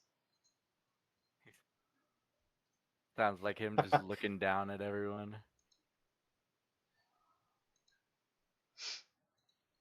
Visorin is definitely holding his nose and not happy, mumbling a lot about.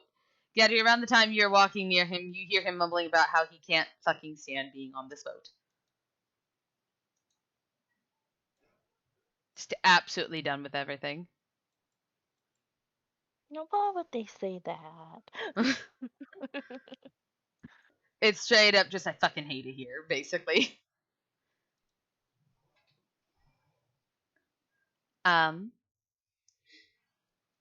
So we will be poisoned for the next hour. I'm going to roll a D100 to see if maybe we have any encounters or if it's going to be peaceful while this is happening.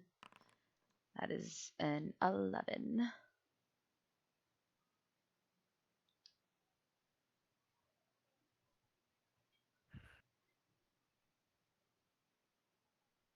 All right. Brooke's going to be looking over the side of the ship, wondering what the smell is, as she points out towards as she walks towards the ocean and sees something, and has Ixtal, thankfully, who is not poisoned, come down to help her, for she sees something floating in the water. She sees a chest floating in the water. Why is Ixtal poisoned? Ixtal saved. Assign effect. Poison. Take that shit off of Ixtal. And what would you do in order to get something out of the water? Control water. Toss a net down. Net or what are they called? There's like a hook that you can use too. Oh yeah, fishing hook as well. Yeah, if you want to use the mundane ways, but Brooke literally has control water, so. I was gonna say, can I use control water to just bring it up to me? Redirect do flow, that. whirlpool, Done it part before. water. I mean, you could. Tyrus also has Big B's hand. Tyrus is asleep. Fucking Hush. So Brooke's going to use control water to bring up this chest. It looks slightly damaged. It has a lock on it, and Brooke is a bit concerned about what it might be, and just kind of looks towards Gadget and goes, I don't think the smell is emanating from the chest, but there was a chest in the water. Do you think that it was from another ship? Gadget kind of looks at the chest and rubs his beard and goes, "It might have been. How old does the chest look?" Roll me an intelligence check Intelligence. to see if you can gauge the age of it. 13. It's hard to say. It doesn't. It's hard to say whether or not it's like what day it was made, but you can tell that it's a very well used chest.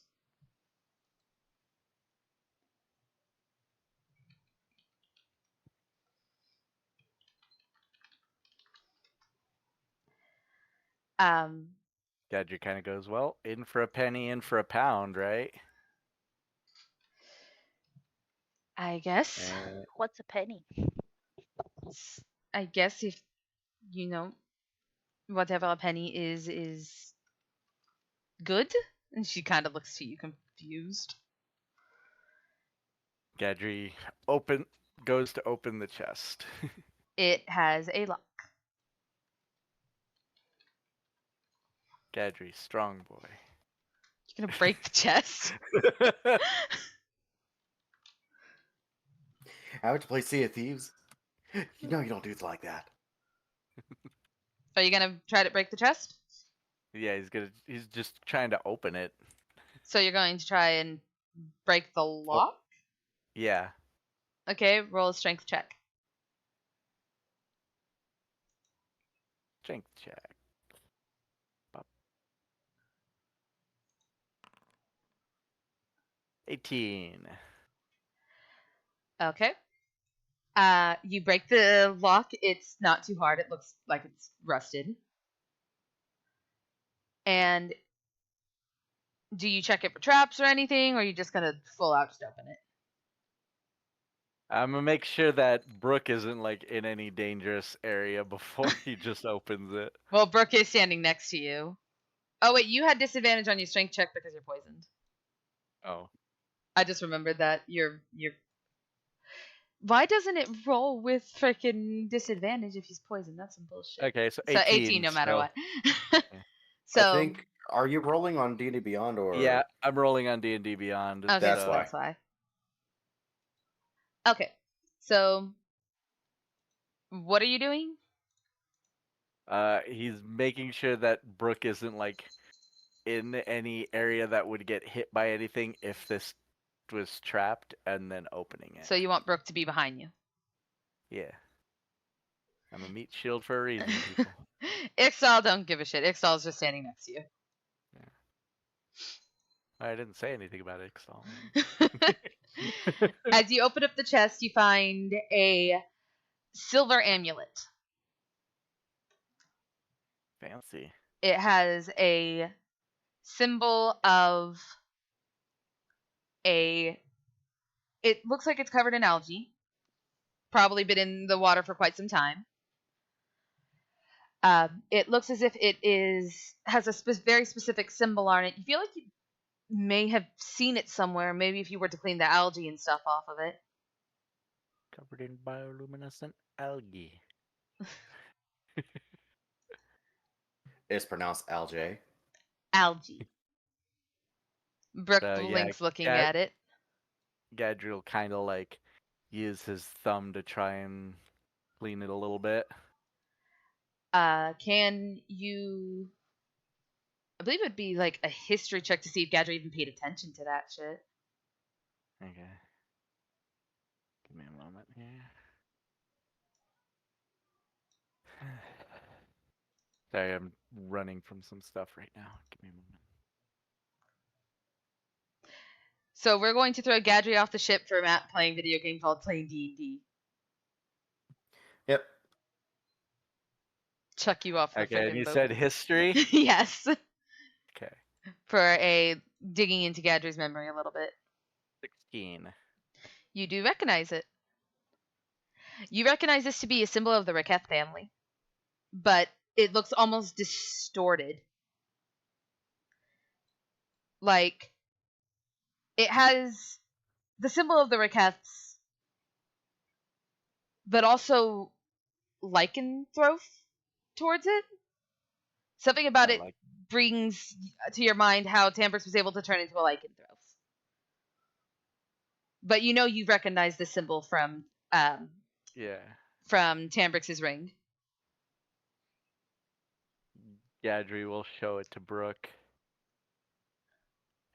Remind you of anyone?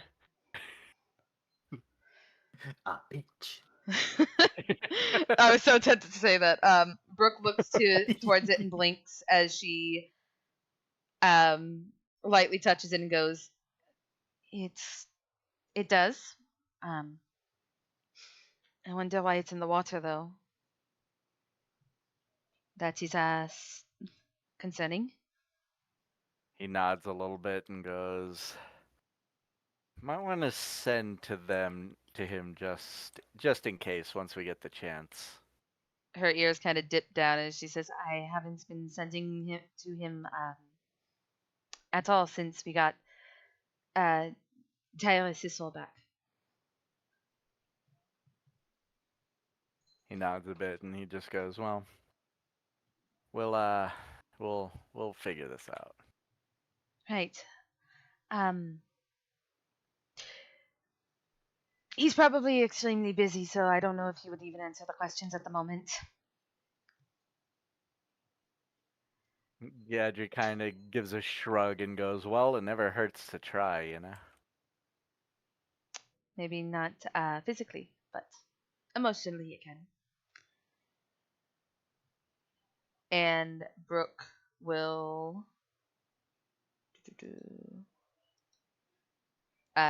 take the item and go to put it in her office.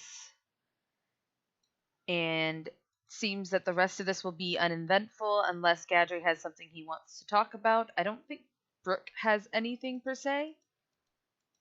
Gadri has nothing to say.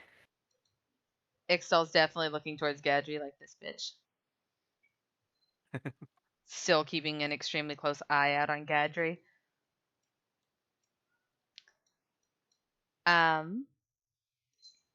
Let's see. Upper decks Visorin is done. He's done. He's good. He wants to leave this fucking ship.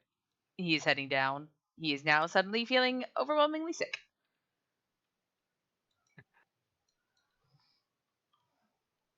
All I can imagine is that Althar is sleeping through all of this. Is there anything Visorin wants to do in case Skelly, you have anything in mind? I'm looking to see what he has. Hold on. He got doesn't. It shit. doesn't. Yeah, he doesn't really have much. No, he's just gonna go lay down, drink some tea, and meditate. All right, so the night concludes for the first shift. On the second shift, Althera, you said that you are waking up before sunrise. Yeah, I mean, she only needs 4 hours of sleep anyway. Can But she's Tyrus also, join her? I mean, if he wants. So yeah, Nah, she joking. I'm chill with whatever. If he wants to, sure. But no, so has the smell like dissipated by the time she's waking up to take her shift? Before, in fact, before the shift ends for Brooke and Gadry, there is something I think Brooke would talk with Gadry about, and it is particularly, if I remember correctly, about what happened earlier that day. With the whole, by the end of the shift, the poison would have worn off. Particularly about the disappearing of her shirt. I don't know if Oh, anyone remembered that from last I do. session, but um, Brooke looks towards Gadry as they're heading off to bed and goes, "The scent you pulled earlier. I don't wear armor." He kind of blinks a little bit and goes, "Oh, right, that," Hmm. and kind of goes, "I didn't know if it was gonna be if it was only for armor."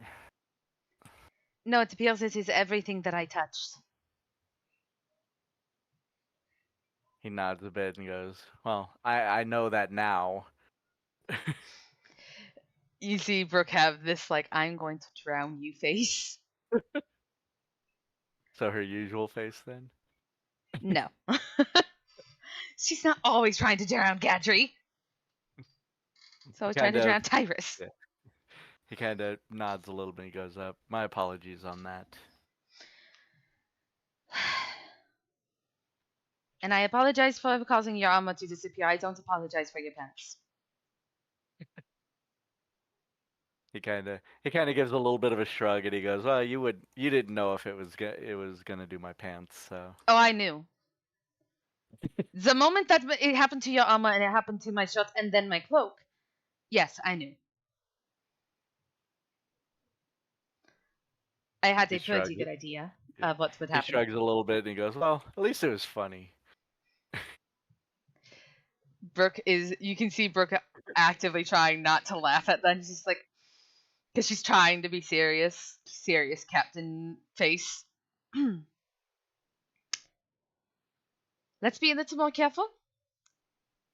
For all I know, whenever I touch someone on the skin, it could have turned you into a pile of leaves. He kind of gives her a little shoulder bump and he goes, "Yeah, but I'd still be your first mate." As my first mate, and for the fact that you have literally exposed my chest to everyone, I'm going to have to. And you see her, like, you can actively see that she's trying to be serious here. Like, this is definitely a very serious conversation that they're having. There's definitely not ulterior motives or anything. Go. I'm going to have to ask that you take responsibility for that. He nods a bit and goes, "What do you need me to do?" Well, the past couple nights I have technically been sleeping in the same bed as people, and this will be the first night that I am sleeping alone in a long time. And I don't know if I wish to. And you can, I don't know if Gadrick can tell where she's going with this. He, Or he, if he Gadrick's kind of, dumb. but he's kind of smirking a little bit and like, "Go on." You will have to share your bed with me for the night. Kind of nods a bit and goes, "That that sounds agreeable." All right. I'm going to go get ready for bed. He gives kind of a nod and goes, I'll go get ready too. And she goes to her room, closes the door. Macaron's watching Gadry. Gadry watches Macaron and gives Why a is wave. Macaron freaking lands on top of Gadry's head again, just like,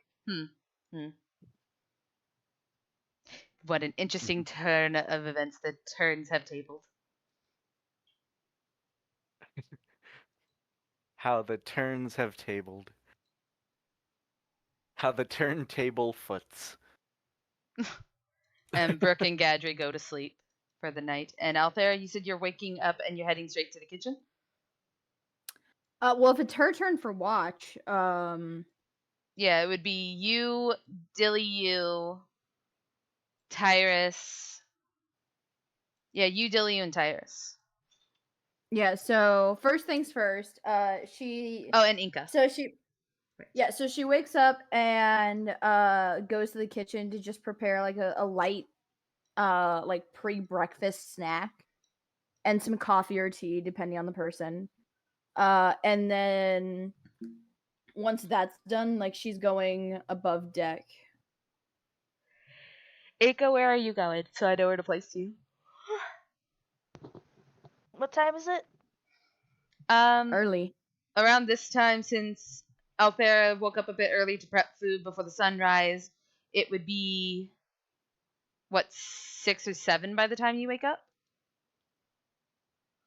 I'd say she would grab a quick bite to eat in the kitchen first and then go on deck for some training.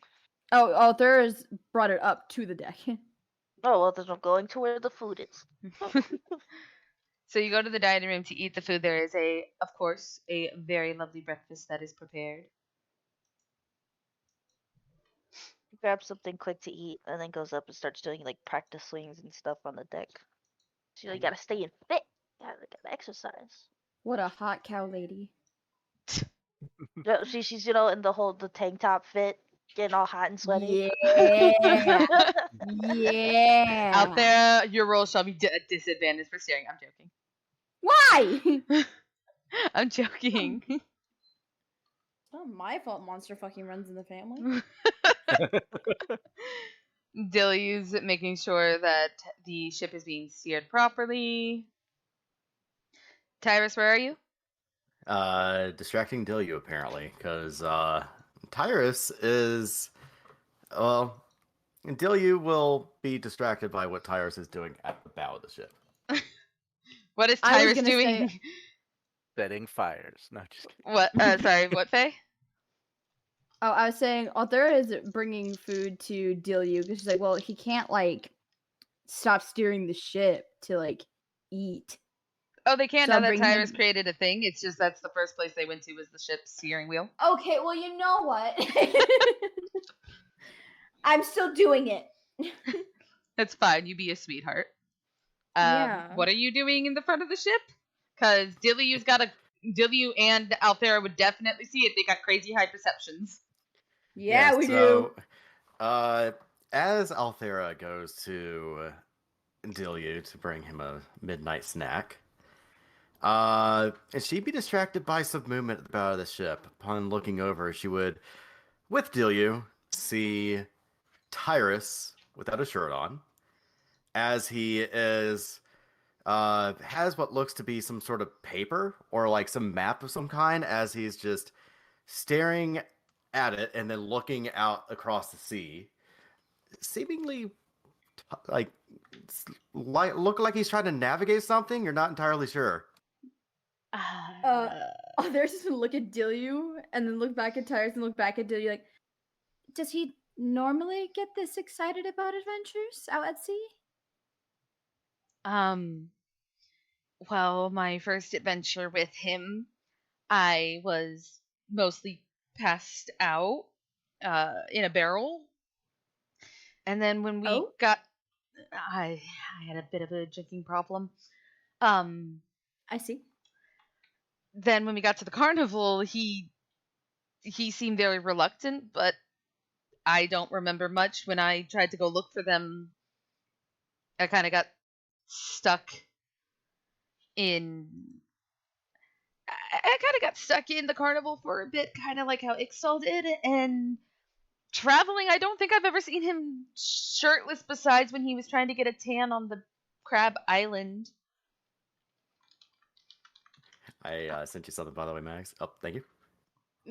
I'll go check on him. Maybe he's feeling a bit ill. So before you even do that,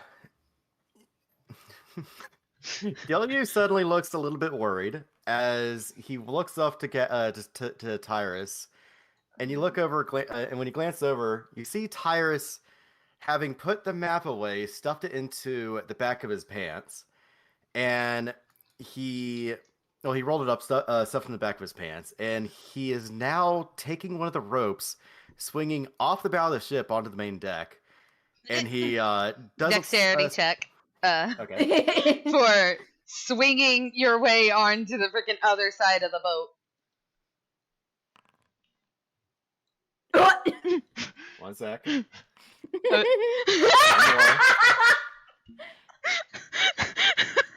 16.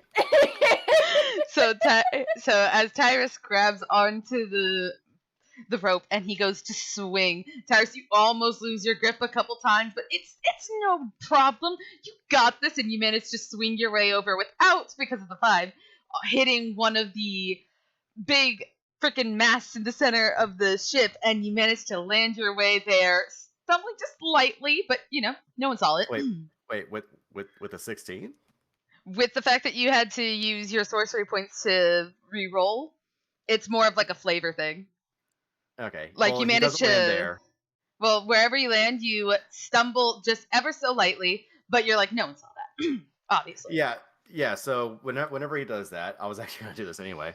Whenever he lands, he does a slight little skip and lands onto both his feet. He looks up to Dilyu and Althera. And he goes, "What a wonderful night it is to adventure. I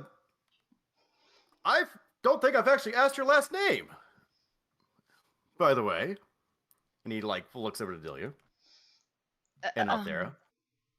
There's like is he talking to you or me? Like, just looks towards her like, I don't know. Well, anyway, I do believe that we should be heading into port within the next few days, so perhaps we should be readying ourselves for the adventure ahead, shall we? You seem like you are in such a good mood. Why wouldn't I be? I am out at the sea, enjoying the freshest of air with the greatest of company. Althera just hands Dilyu his food and tea and/or coffee, and walks down the steps and until she's in front of Tyrus, and she's like, "Tyrus, are you feeling ill? Here, come here." And she's like putting her hand like on his forehead and then like under his chin, like checking for fever. Tyrus, biggest smile you've ever seen him have. Just, my dear maiden, I have never felt more finer than perhaps the day I've been born. I have out at sea. I'm doing my adventure. I am having the time of my life. Inca, you're nearby when this happens. Is there anything you want to say as Tyrus is just bursting, shirtless, smiling like a dumbass? His chest is puffed out and everything, like he's doing superhero poses, kind of a little bit. Like he's standing there, He's doing fucking power poses. Yeah. Echo's just looking at him. It's just like, did that man suddenly forget his trauma or something? Why does it look like someone turned his personality up to 10?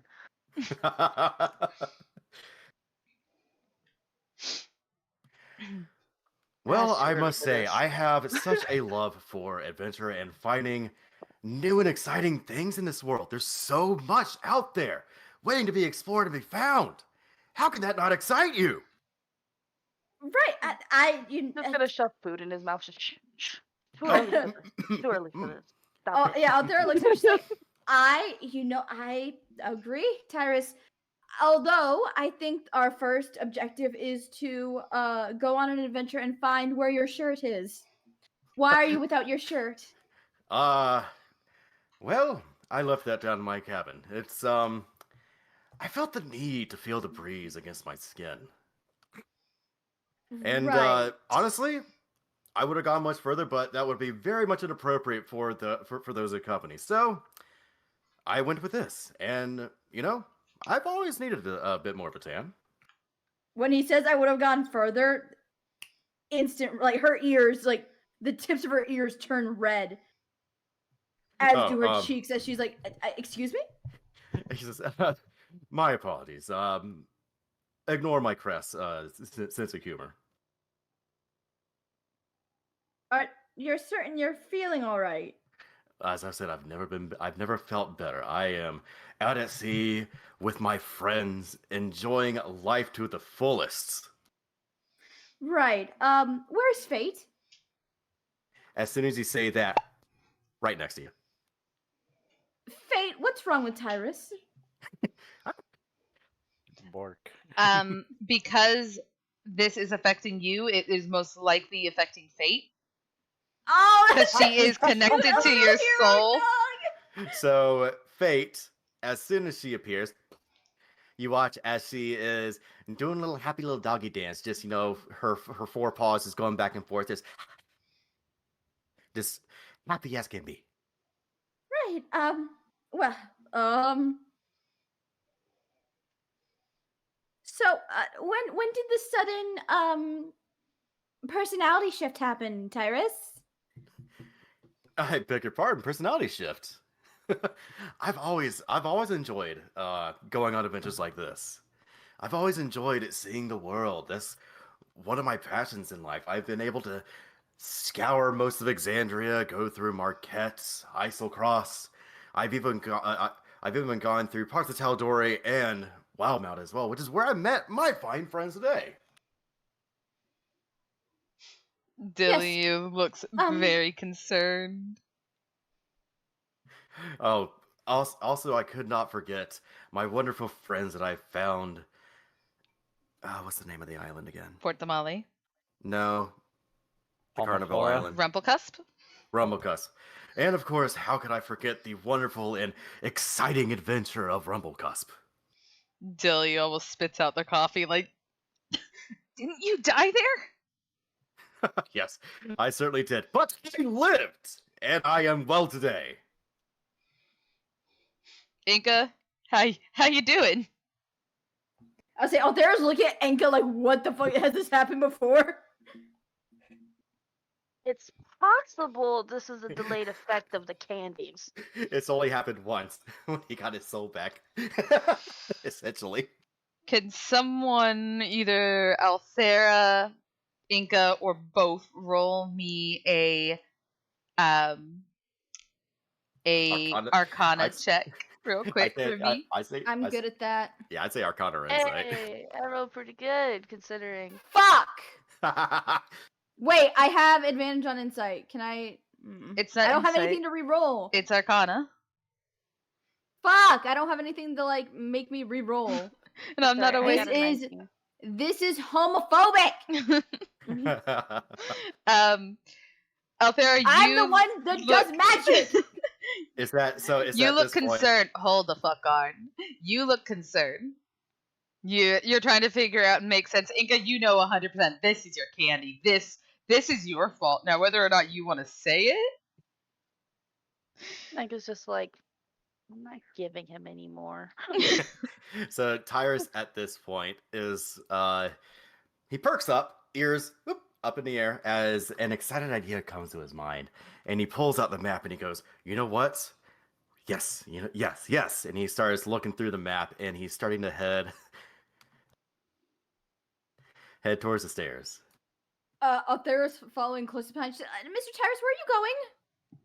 Let you know him what? have his adventure. And he opens the door to the captain's office. I really believe we should let the captain sleep. Oh, trust me, she's gonna want to hear this. I And don't know if she will. And he calls out, "Captain, good news! I have found a way to shave a day off of our travels." As you say this, Brooke's going to be waking up and just being like, shit, I am in Gadry's room. She's going to roll out of the bed as best as she can. Gadry, are you allowing her to roll out of the bed, or are you freaking grabbing onto her? Gadry. Matt? You know, There we go. Matt is while Matt is in Muted. the void, I'm gonna say hearing, because again, she has big fucking ears. Hearing the noise, because she wants to save some of Brooke's dignity, she grabs Tyrus by the hand and spins him around. She's like, I believe the captain would love to hear this kind of news. In a sunrise, you know, as the sun rises, so an adventure begins. Follow me, Mr. Tyrus. Are you sure? I do believe this is the best I'm of news. certain. She's like tugging him along. Oh my god. Out there, you have a high enough perception. Real quick, Gadry, are you holding on to Brooke or no?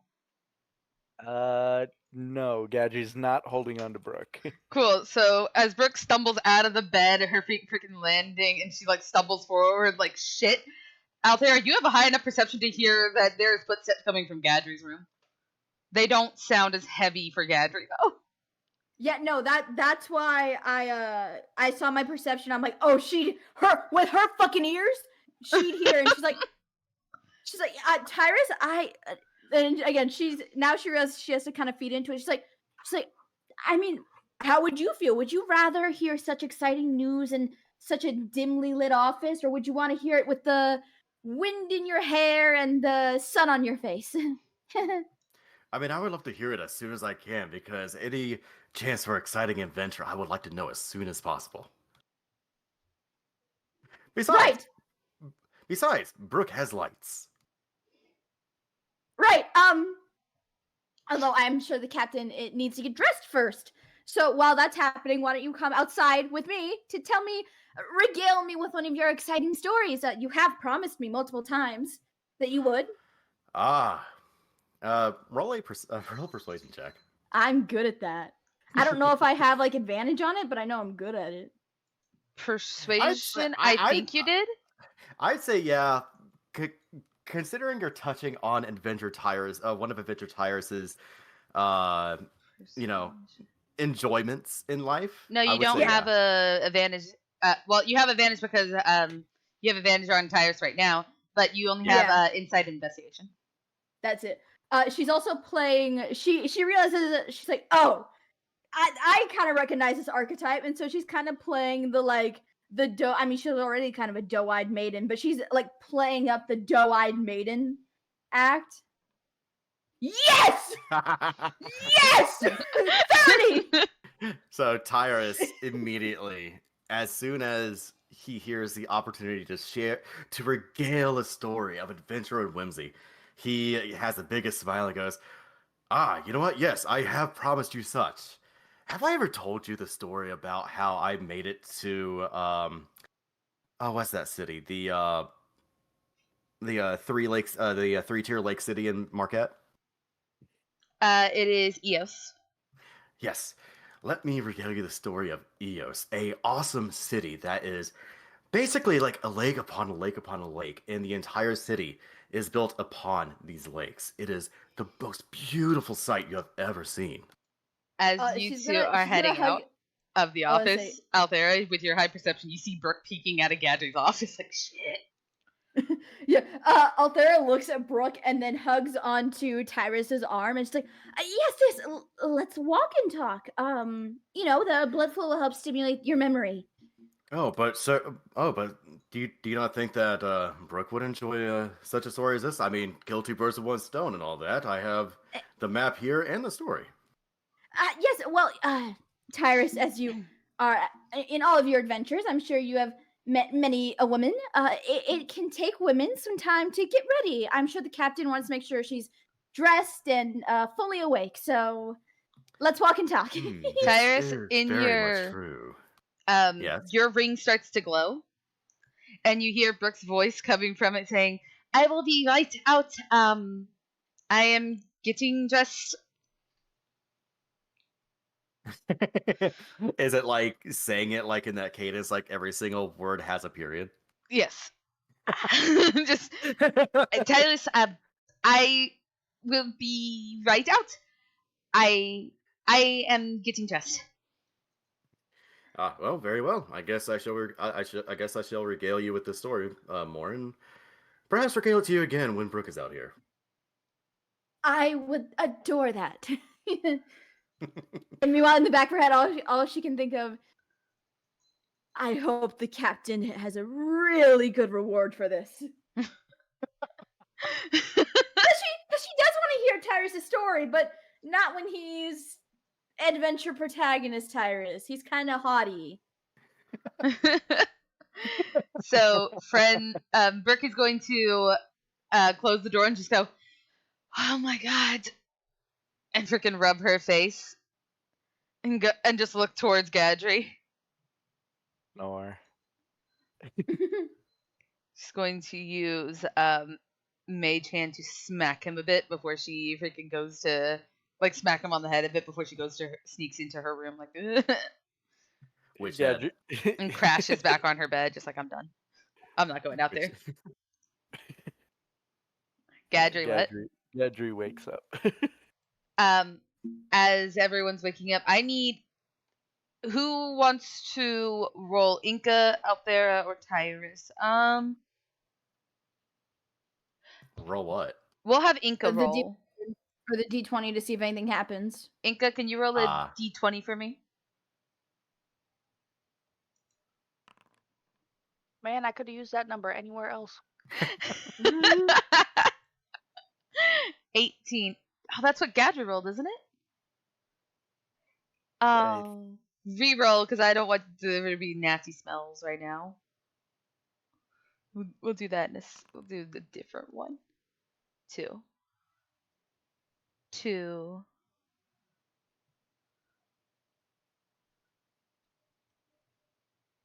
Okay. Inca, as you're standing onto, oh my god, why did it have to be that? As you're standing onto the bow of the ship, or wherever it is you might be, roll me perception real quick. I want to see how good you get a look at this. Not a very good one. Do we get to roll perception checks? No, you get to be clueless. No, this is what Inca's seeing. No one else sees this. This is something that Inca sees, and whether or not Inca says something will determine what happens. Inca, as you're looking off into the distance, you swear there's a sudden mist and a sudden fog. You rub your eyes and you swear you think you see. Is that a ship? Do you want to inform anyone, or do you want to keep quiet about it? The ship is large and eerie.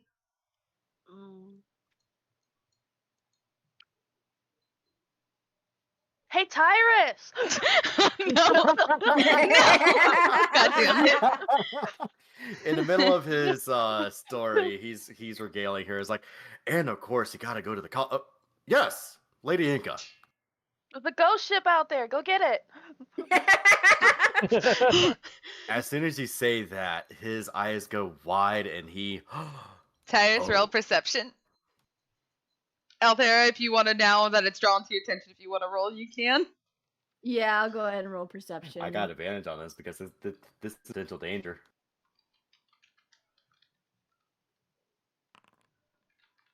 17. Okay.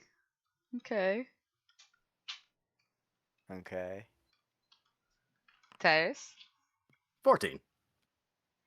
Tyrus, you definitely see that it is a ship. You definitely see it's big.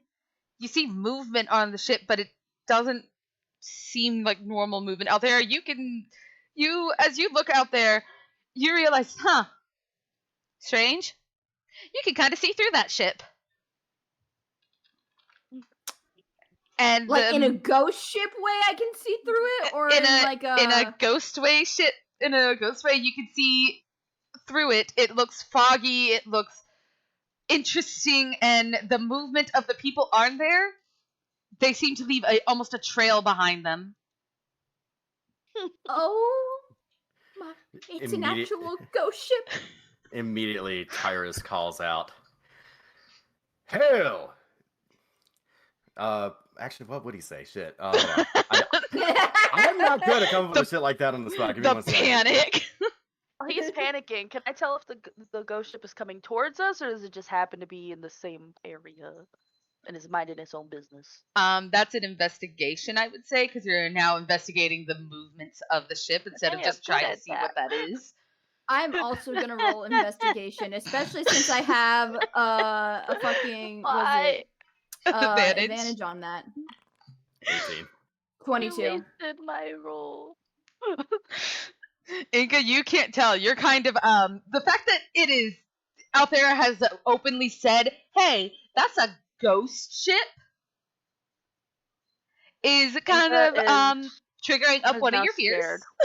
Yeah, she's worried. She's like, "Do you think there are skeletons on that boat?" As soon as Inka says that, Tyrus climbs up onto. Hold on. Althera, you 100% know that ship is starting to make its way towards you. Yeah, Tyrus Oh, it's climbs coming up. for us. Yeah, Maybe it's a friendly ghost ship. Tyrus climbs up onto one of the crates and he pulls out his cards and he goes, "Well, how about that? It seems that evil is afoot and it has come to meet our day. Come, fellow friends." Let's not assume that it's an evil ghost ship. Dilly, you Oh. just looks up like, I'm sorry, excuse me, what in the what now? Oh, trust me. No natural force like that is ever good. Tyrus, Tyrus and Althera, you start noticing the ship starts moving away from the boat. It starts slowly turning as you see Dilly, you just starting to turn the goddamn boat, like, Tyrus calls out, "You cowardly curs! I am right here! Come and face me!" Althera looks at Dilly and just gives a thumbs up, like, yeah, we're gonna give this ghost ship a wide berth. Wait, is it? Tyrus goes on the ring, goes, "Oh, Captain, we appear to have oncoming ghost vessel approaching us." Listen, okay, I don't know much about boats, so when they turn like that, that means they're about to shoot at us, right? No, Dilly's turning the ship. The ghost ship was turning as well. No, the ghost Was ship it? is turning, what went from sailing what looked like away from you to sailing straight towards you. Oh, okay. And then Dilly. Then you felt the Turned movement away. of the boat as Dilly was like saying, "Fuck this shit." Brooke, hearing this, freezes for a moment and then just goes, "Excusez-moi?" Tyrus immediately hops off the crate, and you watch as he runs up to the bridge, and he calls out, "Good thinking, Dilyu. We shall use these harpoons to attack from the rear." Brooke goes to Gadri's room. Maxim, just no. We are not fighting the ghost ship. Brooke goes to Gadri and says, "Get your armor on. I think something might be happening outside." It's like, stop being crazy. We're not gonna fight the ghost ship. Are you insane? Oh, nothing more insane nothing more insane than a life of adventure, eh, Yinka? Swear to God, if you attack them before they attack us, I will drown you myself. He is mid-loading this ballista. No. You just hear him cranking, just trying to prime it and get it ready to get. She pulls him away from it. Gadri, We will not strike first. Gadri, what is happening with you right now? As Brooke is saying, "Hey, we might be having an encounter." Gadri is getting his armor and stuff on. 10 minutes later, he joins the fight. Frickin' Brooke's gonna walk out there, cloak on, like, "Excuse me, what is happening?" Captain, Captain, it's good to see that you have arrived. Come, let us face our enemy into battle. Brooke goes out there. "What's Covers going his on?" mouth. Althera looks at Brooke, she's like, okay, so you know that fake candidate that NKK Tyrus, well, it just kicked in. Anyway, so Oh no. ghost ship, right? It was coming towards us. Dilyu is steering us away, and Tyrus is currently loading a ballista to shoot it. She looks up. She just sees Enka wrestling with Tyrus. Roll, both of you roll strength Antagonize checks. the enemy. Let's see. My dice don't like me today. Yeah, acrobatics Ah, checks. there we go. No, strength checks wrestling the ballista item that's in your hands. Would that not be a grapple check? No, she's not Pull trying it to in one. grapple you. She's trying to just pull the item out of your hand. So it's No, I'm wrestling him because that's Oh. a mounted ballista. That's not in his arm. Yeah. So oh, that'd be a then yeah, grapple. yeah, that's a grapple yeah. check. Isn't grapple strength? Grapple is athletics or acrobatics for me. I am going to re-roll that. I'm sorry, but that was just funny. I I know. hope it's just as low. Do I have 15. to roll again? No, you don't have to roll again. Okay, then I still win. Yeah. Yeah, Tyrus is putting up a little bit of a fight. He's putting up a bit of a fight. He is for all the time that you've known him, he doesn't normally have this kind of like resistance when it comes to Gusto? this shit. Like you are unsure about why the hell he is going the extra mile for this, but you are 100% cursing out your candy in the back of your mind. Brooke looks at this and goes, a ghost ship. A ghost ship, like a ship full of the dead. Yeah. Althera grabs Brooke's face by the cheeks and just points her face to the ghost ship. Brooke looks out into the water, sees the ship, and immediately starts shouting for them to sail faster away. Althera, you can tell Brooke appears to not like the paranormal. Althera looks at Brooke and she's like, Captain, I understand that this is a little scary, but they're just ghosts. It's alright. They appear to be Just- ghost pirates. Just a ghost indeed that will die a second time. Tyrus, no! This is an order from your captain. Stand down. Oh, that is. I'm gonna struggle with that one, but I will concede to your order. Ugh. The fuck You can see, that he is actively struggling to not fight. So I'm gonna have you roll. I'll say it's a D20, but add a -2 to it. Who? For your inability to for your negative to relaxation Oh, that. to see if possibly you can resist the urge from the Stay Wild candy to listen to your captain and relax up a bit, or if you're going to go balls to the walls. That is a 6. You're going balls to the walls. Brooke is saying this, but your heart is telling you that the adventure. Would your father be proud if you just allowed this ship? You just allowed this ship to roam around? And tightens her hold. I'm sorry, Brooke. As much as I wish to, I must. And he kicks the trigger. Oh my god! Okay. Let me. The ship is about, I would say, maybe at this point it's about 150 feet away from us. As you shoot out the trigger, I need you to roll an attack with the ship's attack. Let me grab my ship because oh my god. It's he used the ballista stats, I believe. Yeah, I'm aware. I'm just sitting here like, oh my god, where's my ship? Where the fuck is my ship? Okay, obviously someone got rid of my freaking folder for that. That's fine. I mean, it's not fine, but it's fine. Ballistas have a what, +9? I'm trying to look it up. Okay, both stats. Ballistas have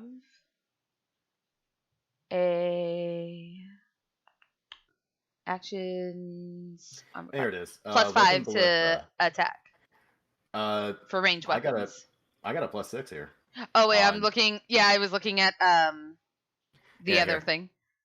Yeah, ballistas are a +6 to hit, and they have a range of 120 to 480 feet. Yep. So roll to attack. 17. I believe the armor does not hit. Armor class is armor class for the hull is 18. Damn. So you shoot it and it goes wide. Tyrus just yells out, "Damn! Load another!" Gadry, this is about the time that you get your ass out there hearing the commotion. As you can hear Inko wrestling with Tyrus to get him away from the thing. Like the actual thing. You see Brooke just staring at the freaking distance like, holy shit. And the boat you see is starting to pick up speed towards us. Gadry sees this whole thing and he kind of looks to Brooke and he goes, "Orders, Captain?" I have never faced down a fucking ghost ship, but I guess ready the sails and how far away does message go? Because Brooke has a fun little thing that I'm able to do, where I get to switch out my my cantrips at the end of a long rest. Message is 120 feet from where she stands. So they're still a good distance away from us. They'll be most likely in range in the next round. But Brooke can cause a sensory effect. So she can boost her voice. And she's going to try to boost her voice. And I'm going to roll persuasion as Brooke calls out towards the ship. I am Captain Brooke Tempest of the Fate Chaser, and I wish to parlay. While she does that, can Tyrus do something? Depends on what Tyrus wants to do. What does Tyrus want? He's gonna cast Big B's hand and start loading the other ballista. Oh my god. Okay, I got a 24, so Tyrus, as you're doing that, you hear Brooke shout out that she's trying to parlay. Now the question is, does the brave, daring Tyrus wish to continue loading the ballista, or does he outweigh his thoughts on, do I immediately go into a fight, or do I get the chance to speak with a ghost captain? Let's see. I'm Right, gonna. he broke free. You know what? I'm gonna. You know, that's actually, well, he's not. I didn't let him go. Yeah, He's he's using not Bigsby. moving. Yeah, he's using Big Oh. Me's hand at the moment. I'm going to do a wisdom check to see what he decides. All right.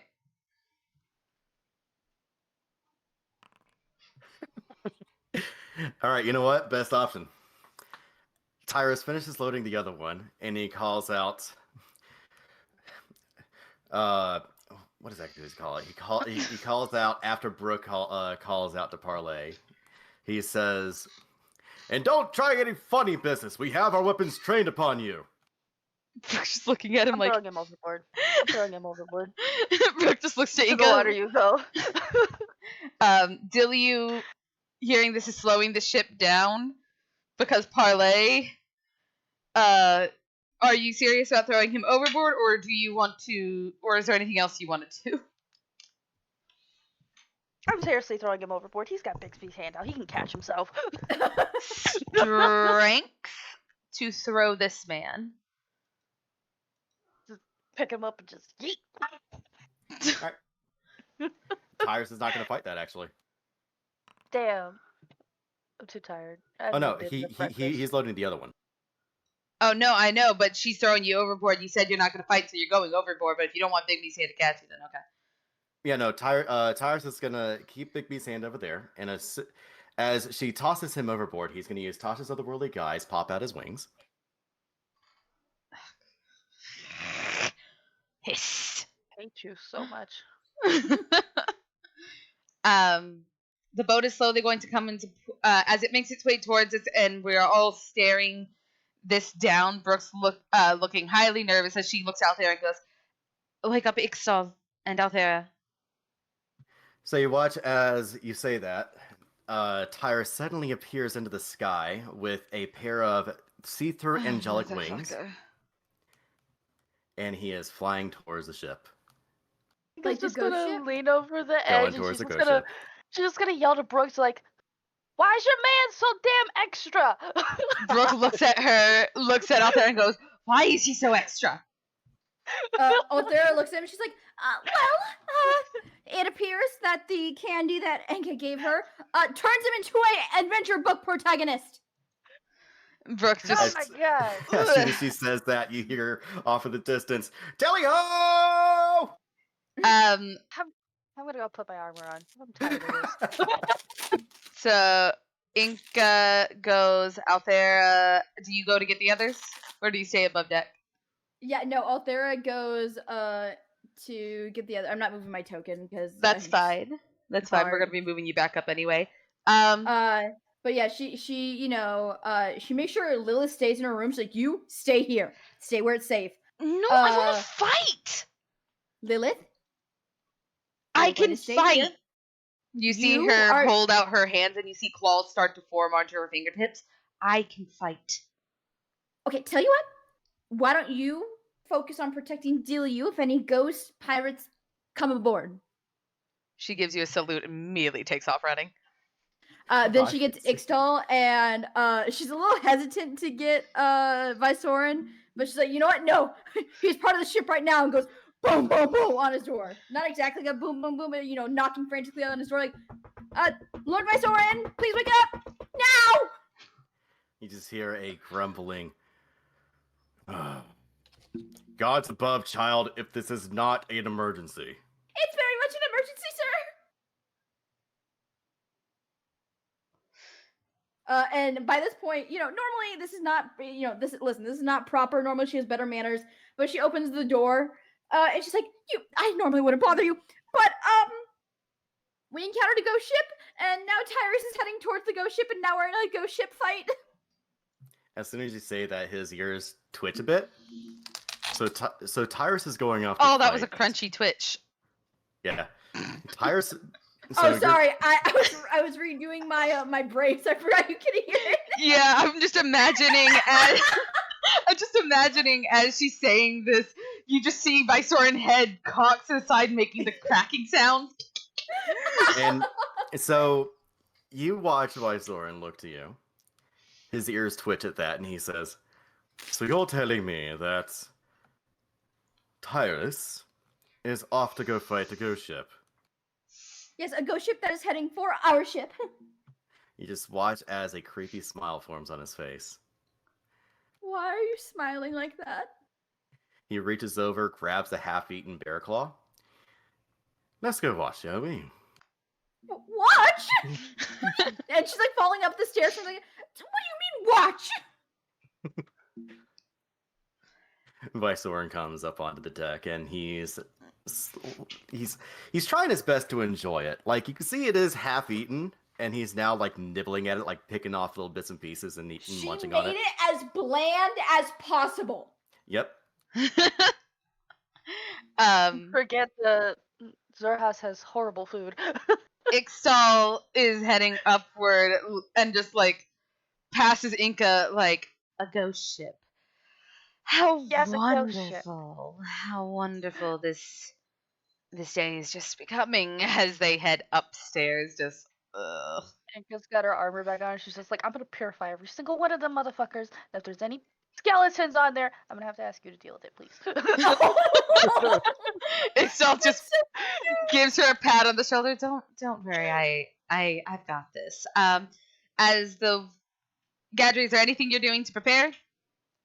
Gadri has his armor on. He's got pretty much everything he needs. Okay, as the boat is coming in, Dilyu has put our boat to basically drift and stay in one spot as the ghost ship is getting closer. We're going to take a break because I need to pee. Yay, break time. And possibly grab some tokens. Oh my god, I'm just imagining like Althera following up to like Viceroy up the stairs. Like you can't seriously just watch. Like you're alongside us. We will be right back. See you all later. Same Welcome shit, back, bro. everyone. We are back. Ha ha ha. Make what? Make you? I'm gonna take away your wings. Anyway. Making an ass out of Yume, that poor girl. Anyhow, let us see. We are now back on the ship. Everyone is watching the madness go down. We are. Tyrus, what are you doing right now? Because we're waiting for the ship to get closer. Brooke's looking at this. On the way, Tyrus is going to cast. I think there's actually something I can do. Yeah, on the way, Tyrus is going to cast Mage Armor.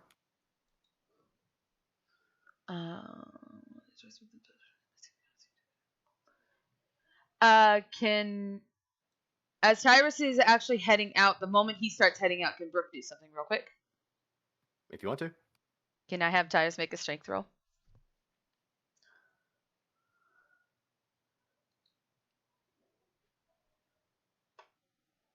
Is it a check or a saving throw? Saving throw. What is it? Okay.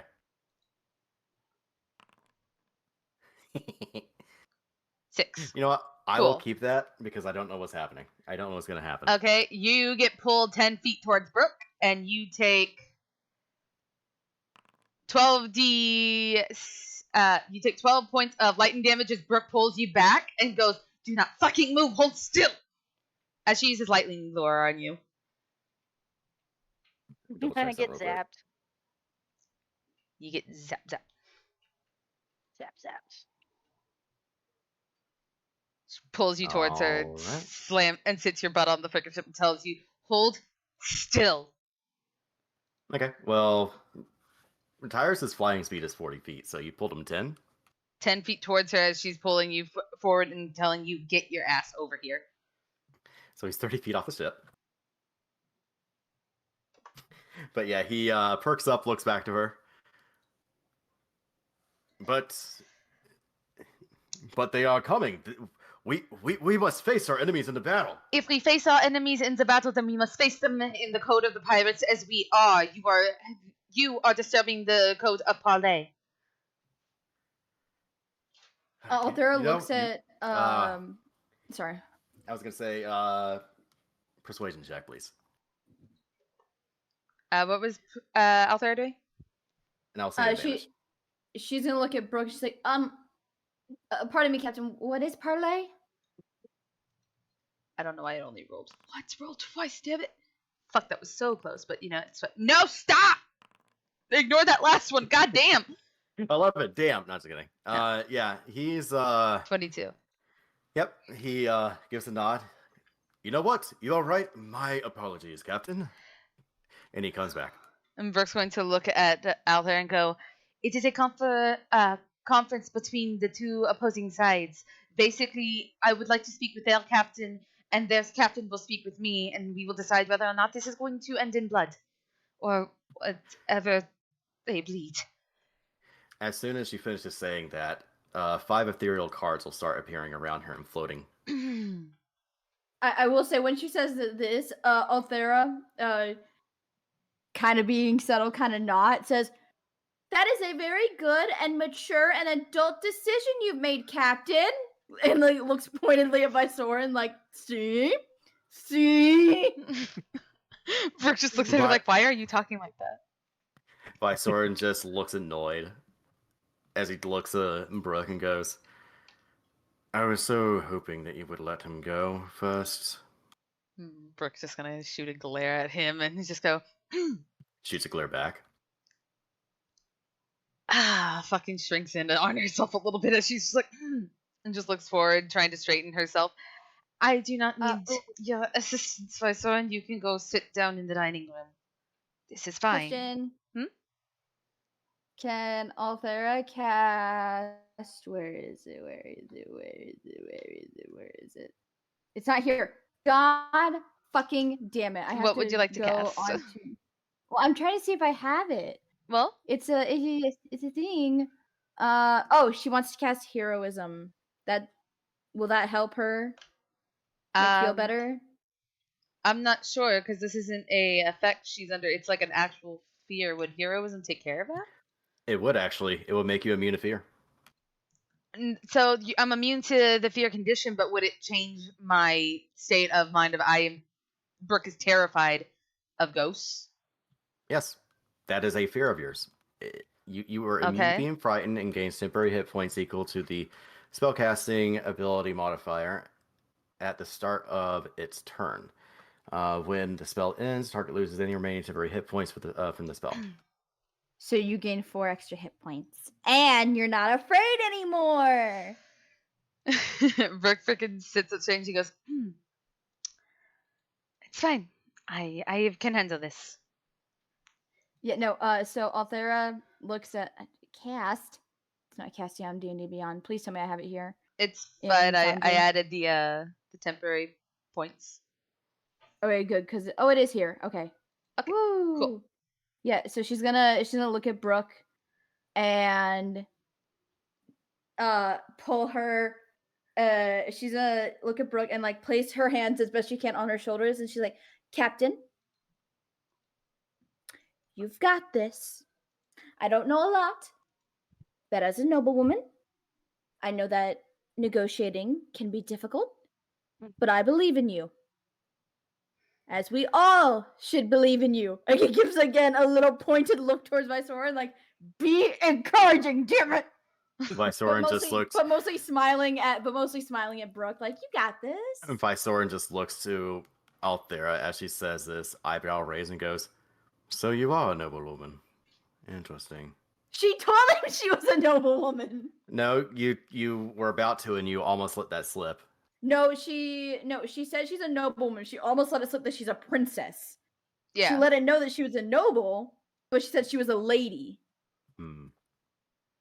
Brooke smiles to her a bit, and inside of her head she hears, "Thank you." Yeah. And the ship then reaches the course and takes parks itself near. Inca, you watch as walking to face us is a skeleton minotaur. Oh no! Skeletar. A skeletar. And good just steps behind Ixtal. It does not help. It doesn't help in the slightest. As this happens, you see them start to make like the gang plates. They start placing the gang planks down, and Brooke steps forward.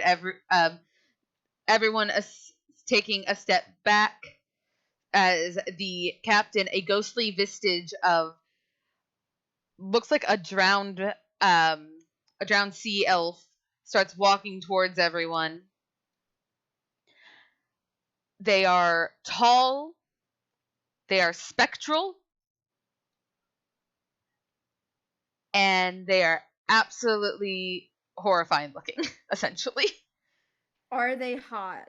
Like a little? Are they a little hot? I can send you an image of what the what Yes, D&D please. Beyond has, and Yes, then please. just add kind of pirate features to this. All right, let me see this.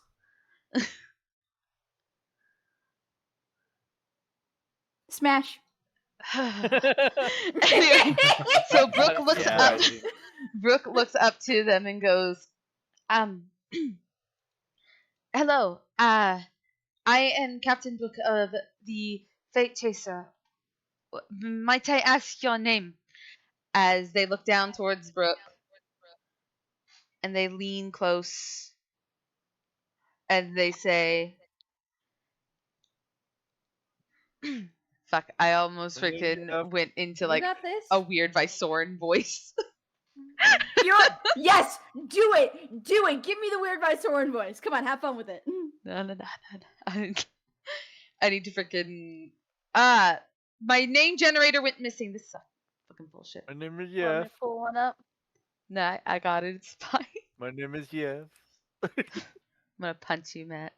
I'm gonna punch you in the face, and it's going to hurt. Gonna punch me in the soul. Can I punch someone in this? Anyway, Grab his dick and twist it. The old dick twist. they lean forward, looking down to Brooke. You are unsure of their actual height, but they do loom over Brooke as if they are like floating upward a little bit. Where? Huh? Where are they? In front. They're meant to be in front of Brooke. I didn't grab the token like it was supposed. Hold on, I'm rolling something. This is just for myself. Ooh. Interesting. As they are looking face forward at Brooke, and Brooke takes a deep breath as she says this. They look to her, and in a very breathy, deep tone, they say, I don't think I can do a deep tone, but I will try. Try your best.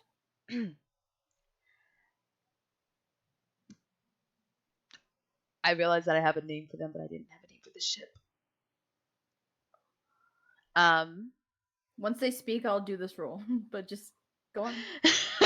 You're like, let me hear the voice. Yes. God, this is embarrassing. Don't psych yourself out. You got this. Shake it out. Do it. I was about to say. I was about to say. Did the wraith actually say that? Yes, this is embarrassing. It's so embarrassing. Just hops over, leaving the brook. I must admit, this is rather embarrassing. No. I am Captain Orlean of the Night Howls. I don't know if I'm coming through. Orly of the Night House? Orlum. Orlum. Okay, now that you say that.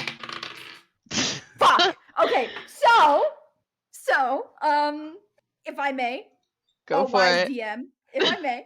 So I rolled a random d20. I got a 5, because of course I did. Can everyone? Because I assume we're all like kind of huddled around Brooke. Can we all hear the wraith? Oh, Orlum? definitely. The ones closest to Brooke at the moment would be Gadry, Tyrus, and Althera, because Inca took a step behind Ixtal. And Fate. Okay. Althera. After Orlum speaks, Althera's ears kind of like flick up. You know, like when a deer like hears something. And you know, I'm gonna say Ixtal because it's Ixtal standing to the side. Would see Althera's eyes widen a little bit, and just you Tyrus probably hear it, just a faint. Oh my. Would. Not would, just oh my. Ixtal just looks at her like, and there's a my little bit of pink. genetics.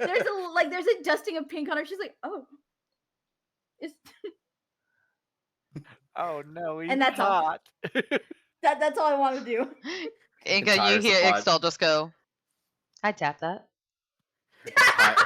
Tyrus, upon Inga hearing puts her that, shield in front of Ixtal, blocking his entire view. Their Tyrus- entire view. Tyrus, upon hearing Althera say this in his persona, just head kind of leaned towards his shoulder, kind of like he's about to talk back to her. He's like, I know, I apologize, but we are not. But now is not the time. He's just talking about her. Sorry, that's me laughing. Althera looks at Tyrus, like completely wide-eyed, her face going completely red, and she's like, and she, you know what? She's gonna stand next to Visorin. Tyrus under his breath gets him every time. Brooke, look. And Brooke definitely hears this. Brooke's too busy concentrating on the wraith that is literally looming over her as it says, You are trespassing in my waters. Brooks just calmly says, We are passing through. We mean you no harm. Then why did you shoot a ballista towards us? Brooke kind of like glares towards Tyrus. Tyrus, biggest grin ever, just. I can certainly tell you why, because Brooke's going to look to Gadry, and inside his head, she's going to hear, Shut him up. Gadry he shoots a look at Tyrus. Tyrus ignores it. No, nobody can ignore this look. It's Her- very much a. It's less of a like Tyrus be quiet look, and more of a the captain is speaking look. Damn, is that's very so much- hot went of all Gadry. hot. That is Right? so sexy of Gadry. We get to see the captain again. 14 intimidation. Give me a second. Anytime he goes all captain mode, it's just the fangirls in the background. Yeah, he ignores it. Goddamn Tyrus. King Tyrus. So Pretty much everybody's gonna have to kind of realize that Gadry's doing this look. So Yeah, Tyrus paying no mind of that, just crosses his arms in front of his chest as he gives the ghoulish captain a cocky but adventurous smile. Just a very pompous and very much full of himself. Like, yeah. Brooke says, I am sorry, my boatswain over here, he does not know how to pilot the ballista very well and was only preparing in case of confrontation. And his fingers must have slipped. I do apologize. Is there any way that we could make it up to you? The Wraith captain stands tall, floating, looking down towards everyone, and looks at those amongst the ship. Need not forgiveness. Money, gold, treasure is what we need, is what we're here for. Hand over your belongings, and we will leave you be. I'm going to roll intimidation with the Wraith. I say Althera's gonna look at Vysoren and kind of like lean over and whisper. She's like, "Does he mean all of our belongings?" It's going to have a +2 to it. Not very intimidating, man, because that is a 7. hand it over. The heroism is definitely helping Brooke. Yeah. Tyrus chimes in and he goes, Captain Brooke, would you mind if I add something to this parlay? Brooke looks to you and says, Rashad, you have done enough. I would like you to stand over there while I continue my parlay. I have a question. Where does she point? She points over towards Unicorse. Like, go stand over there. Stand in the corner. Very well. What was your question? Did Vysoren hear Althera? Did I pick up at all? I didn't know if I picked up. For what? Earlier when the he definitely heard. Yeah, no, she asked him, she's like, does he mean all of our belongings? Like all of them? Like every single one of them, all of them? Yes, essentially. Vysoren would look down to you and just nod. Like, yes. Oh. I see. Brooke looks at them and goes, that would not be in the best interest for you, nor would it be for us. I would like to solve this without confrontation, if all possible. I'm going to roll a persuasion for Brooke. Oh, it's 15. Okay, and then what is this? Insight is wisdom.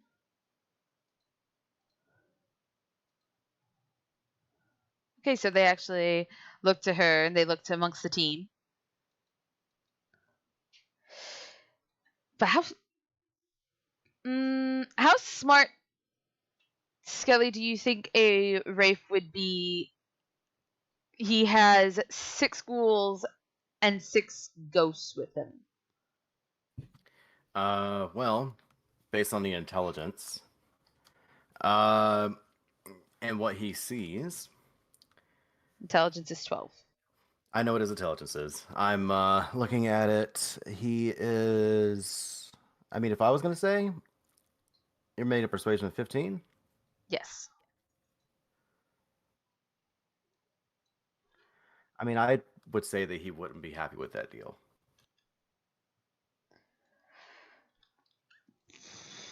So he looks towards he looks towards all of you and looks towards Brooke.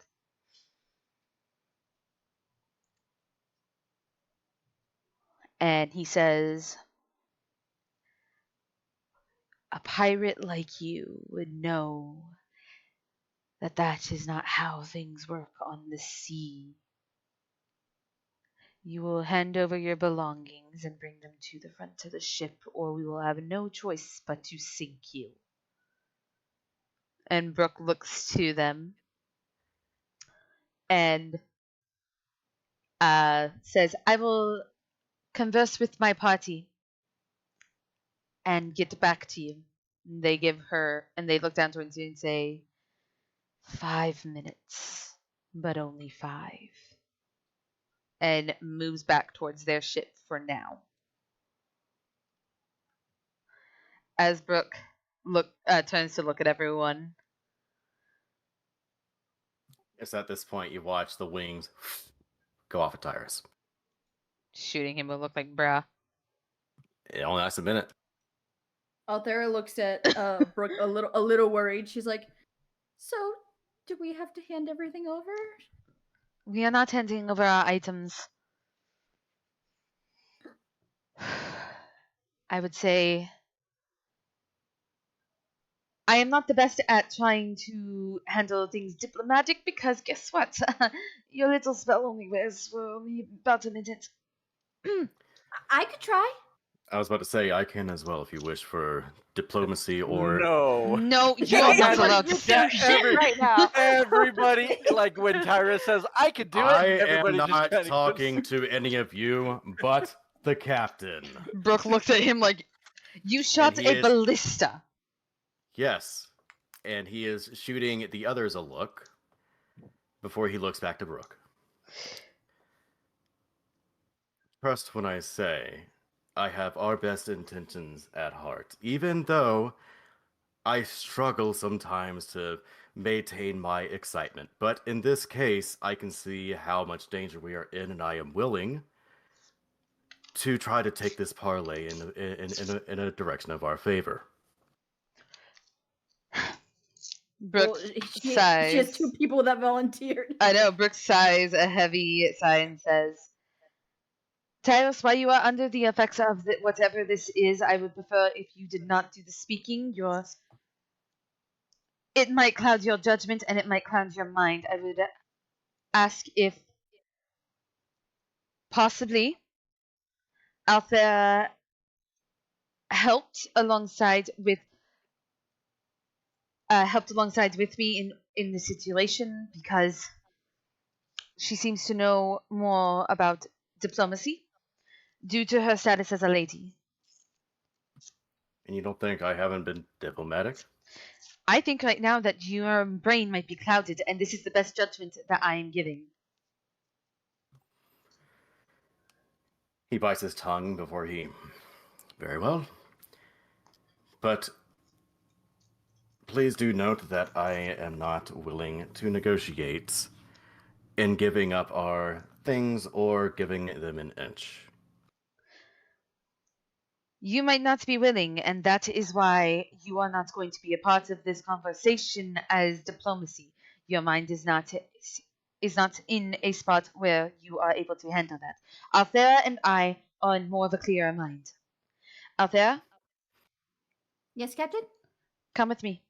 And she turns around and has essentially everyone back up a little while the other captain makes their way onto a gangplank. Tyrus can stand next to Gadri, then Ixal and them will stand there watching at the ready as the Wraith comes back and look towards them, and Brooke says, "This is Altea. She is going to be handling negotiations. I do not wish to hand over any of my possessions. I am looking for a Safeway pass." The large Uh, figure looks down towards Brooke and then turns its head. It's though it is like a mist body floating there. Its head turns with a clicking sound towards you. Oh, hold on. I got you. I got you. Ah! I hate that. I said clicking sound, not cracking sound. Holy shit! It's bones. It's gonna crack. No. Althera looks up, and you know what? Inside of her are two wolves. One of them is like, stay focused. The other one is, I wonder if I could. But no. In all seriousness, she looks up at the wraith. What's his name again? His name is Orliam. Orliam. She, gives a polite curtsy and she's like, "It's a pleasure to meet you, Captain Orliam." He looks down towards you and he looms over your small stature as he stares down at you, unspeaking. Wow. Sorry. She looks at Brooke, looks at Orliam, looks at Brooke, looks at Orliam, and says, "Yes. So, is there perhaps anything else we could exchange for a safe passage?" No, just for fun. Roll me a persuasion check to see how this would go. Do I get advantage for being so cute and adorable? No, let's give you advantage, sure. Yay. Let's give you advantage. Persuasion. We don't have any money, Pizza Boy. Is there anything else we can give you? No, if you look at what I said in the embed chat, I was just sigh. All right, well. All right. 30. So you remember Let's when we talked go. about different outcomes? Oh no. Oh no. He looks to you, looks at this beautiful princess-looking being. Oh no. And you see a ghostly, almost like a ghostly smile across their face. A bride for the captain would be most accepted. And Brooke puts like an arm over your body. Like, Yeah. that is 100% off the table. Yeah, no, at first Althea doesn't like clock it, and she's like, "Oh well, I'm sure we could find like a mermaid." Oh. When Tyrus overhears that, Would is not going to Tyrus say be able to anything. overhear? You have a 13 in passive. He's still watching. He's actively perceiving it. Yeah, I think you would. Yeah, so Tyrus, upon hearing that, he's not going to say anything at the behest of Brooke, but instead he is going to, in his current state, actually give a quite intimidating stare at the Wraith. Unfortunately, the Wraith is not looking at you. It's kind of checking out the titties. Hold on. No, Hold on. leave her alone. No, hold on. Is there something that you can do to attract its attention? Because its attention Yes. is not focused upon you. Yes. All right. I'm looking at it. I'm looking for it. Give me a second. Called Fireball. No.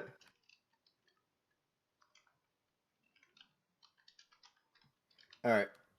So he's not going to say anything, but he will use prestidigitation to make his appearance.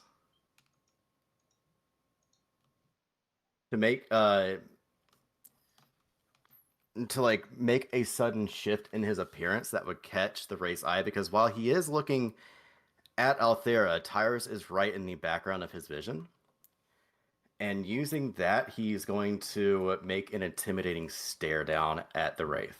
How big Question. is the... Sorry, go ahead. Sorry, go ahead. No, you go ahead. How big is the illusion? Like, what is the illusion? Prestidigitation. It can cause a trinket, a non-magical trinket, or an illusionary image that can fit into your hand that lasts until the end of your next turn. What is the Yeah. image you are showing?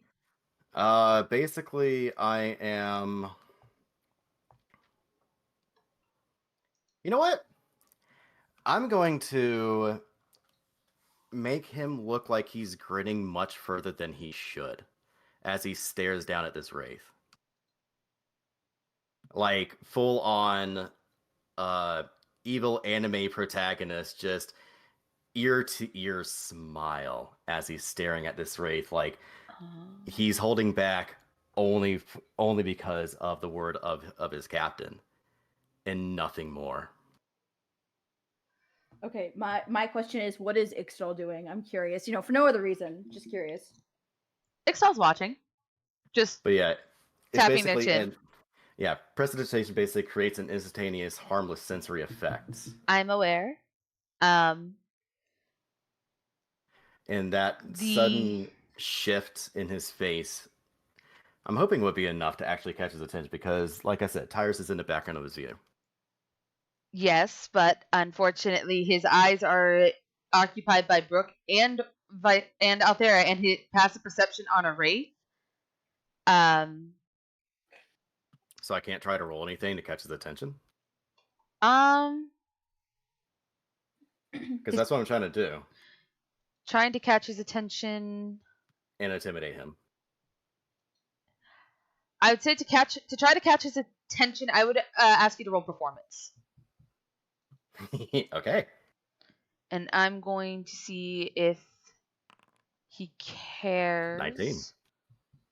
What would he be rolling? I'm going to see if I'm going to roll a perception with his wisdom to see if he notices. A higher roll would mean that his eyes are too focused on Althera. A lower roll means that he would be looking towards you. His wisdom is a +2, 6, 17, 18. So just under. So just under his vision, he can see you. Yep. And Tyrus is looking directly at the wraith, and and Tyrus is basically trying to intimidate the wraith into knowing that he is there and he is willing. Roll me intimidation. All right. Oh, while this is happening, Althera is like kind of shrinking behind 22. Brooke, like. Oh. They Like, see they see you with your smirk, and they look towards and they see you with the smirk. You unsettle them. Your appearance is it's very creepy to him. Not gonna lie. That's a lot, and it's a lot for a Yeah. race. So that basically what his goal there is basically the look is like, try something. The only thing that is holding me back is my captain's word. That's essentially the message he gets from that look. That's fine. But he looks towards Brooke and says, "A bride given as an apology for your slip up, and we are in agreement that you may pass through the waters freely." Brooke kind of looks to it. She's definitely paler than usual. You see her hair is darkened than it normally would be. As she says, "Unfortunately, she's taken." And Brooke kind of puts an arm around Althera's waist. Althera goes bright red. Hold on, let me roll. Let me roll some. What is it? /R 1d20. I believe so. Okay, just want to make sure. /R space. /R space. Oh, okay. Oopsie. I am sorry, but she's currently taken by a different captain. You will... 19. Wow. Okay. Oh, that's actually pretty impressive. Althera goes, I am. Me and the captain here. So unfortunately, you could not have this one. I apologize. Perhaps.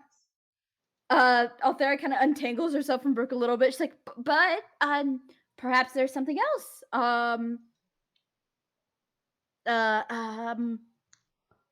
And she kind of looks down at herself and she's like, oh. I'm trying to like see if he believes Brooke or not. No, It's not a great roll. he doesn't. He doesn't believe that Oh. for fucking shit. Well, I was about to say make a insight check. I did. I don't know why I didn't pop up I see. immediately. But no. Althera's like, perhaps there's something else. She's starting to panic a little bit. She's like, maybe not all of our jewelry, but and she takes off some earrings. They're really nice, like emerald earrings. She's like, consider this a gift. They look down towards your emerald earrings. They reach their hand over. Everything around them is icy cold. As they grab your wrist, they say, "A bride for the captain." All right, Tyrus is And not going to let that happen. That will initiate most likely our battle. Yeah, As Tyrus is not gonna soon let that as he happen. as soon as he says that, as he grabs your wrist, 3 ghouls come jumping from the ship and land. Here. Did you just Princess Peach Althera? And here.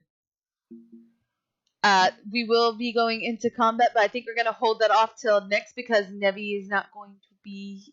Nevi needs to sleep, and Yeah. I most likely will need sleep. We're going to start off initiative in our next session. Ooh.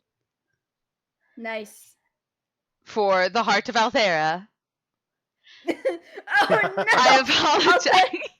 The Heart of Althera's become Althera, Part 1. Althera's been Princess Peach. So, thank you all for who will watch this. I am sorry that the stream was really fucky, but the weather in Texas is shit. Thank you. I will be having a friend. I will be paying a friend to edit them all together. Thank you so much for listening if you are watching this, and we will see you next Sunday. See you next Sunday. Sunday. Bye. Say goodbye and good night to the world, everyone. Goodbye and good night to the world, everyone. I fucking hate you all. I hate you, You Skelly, in love us. particular. Good night, everyone.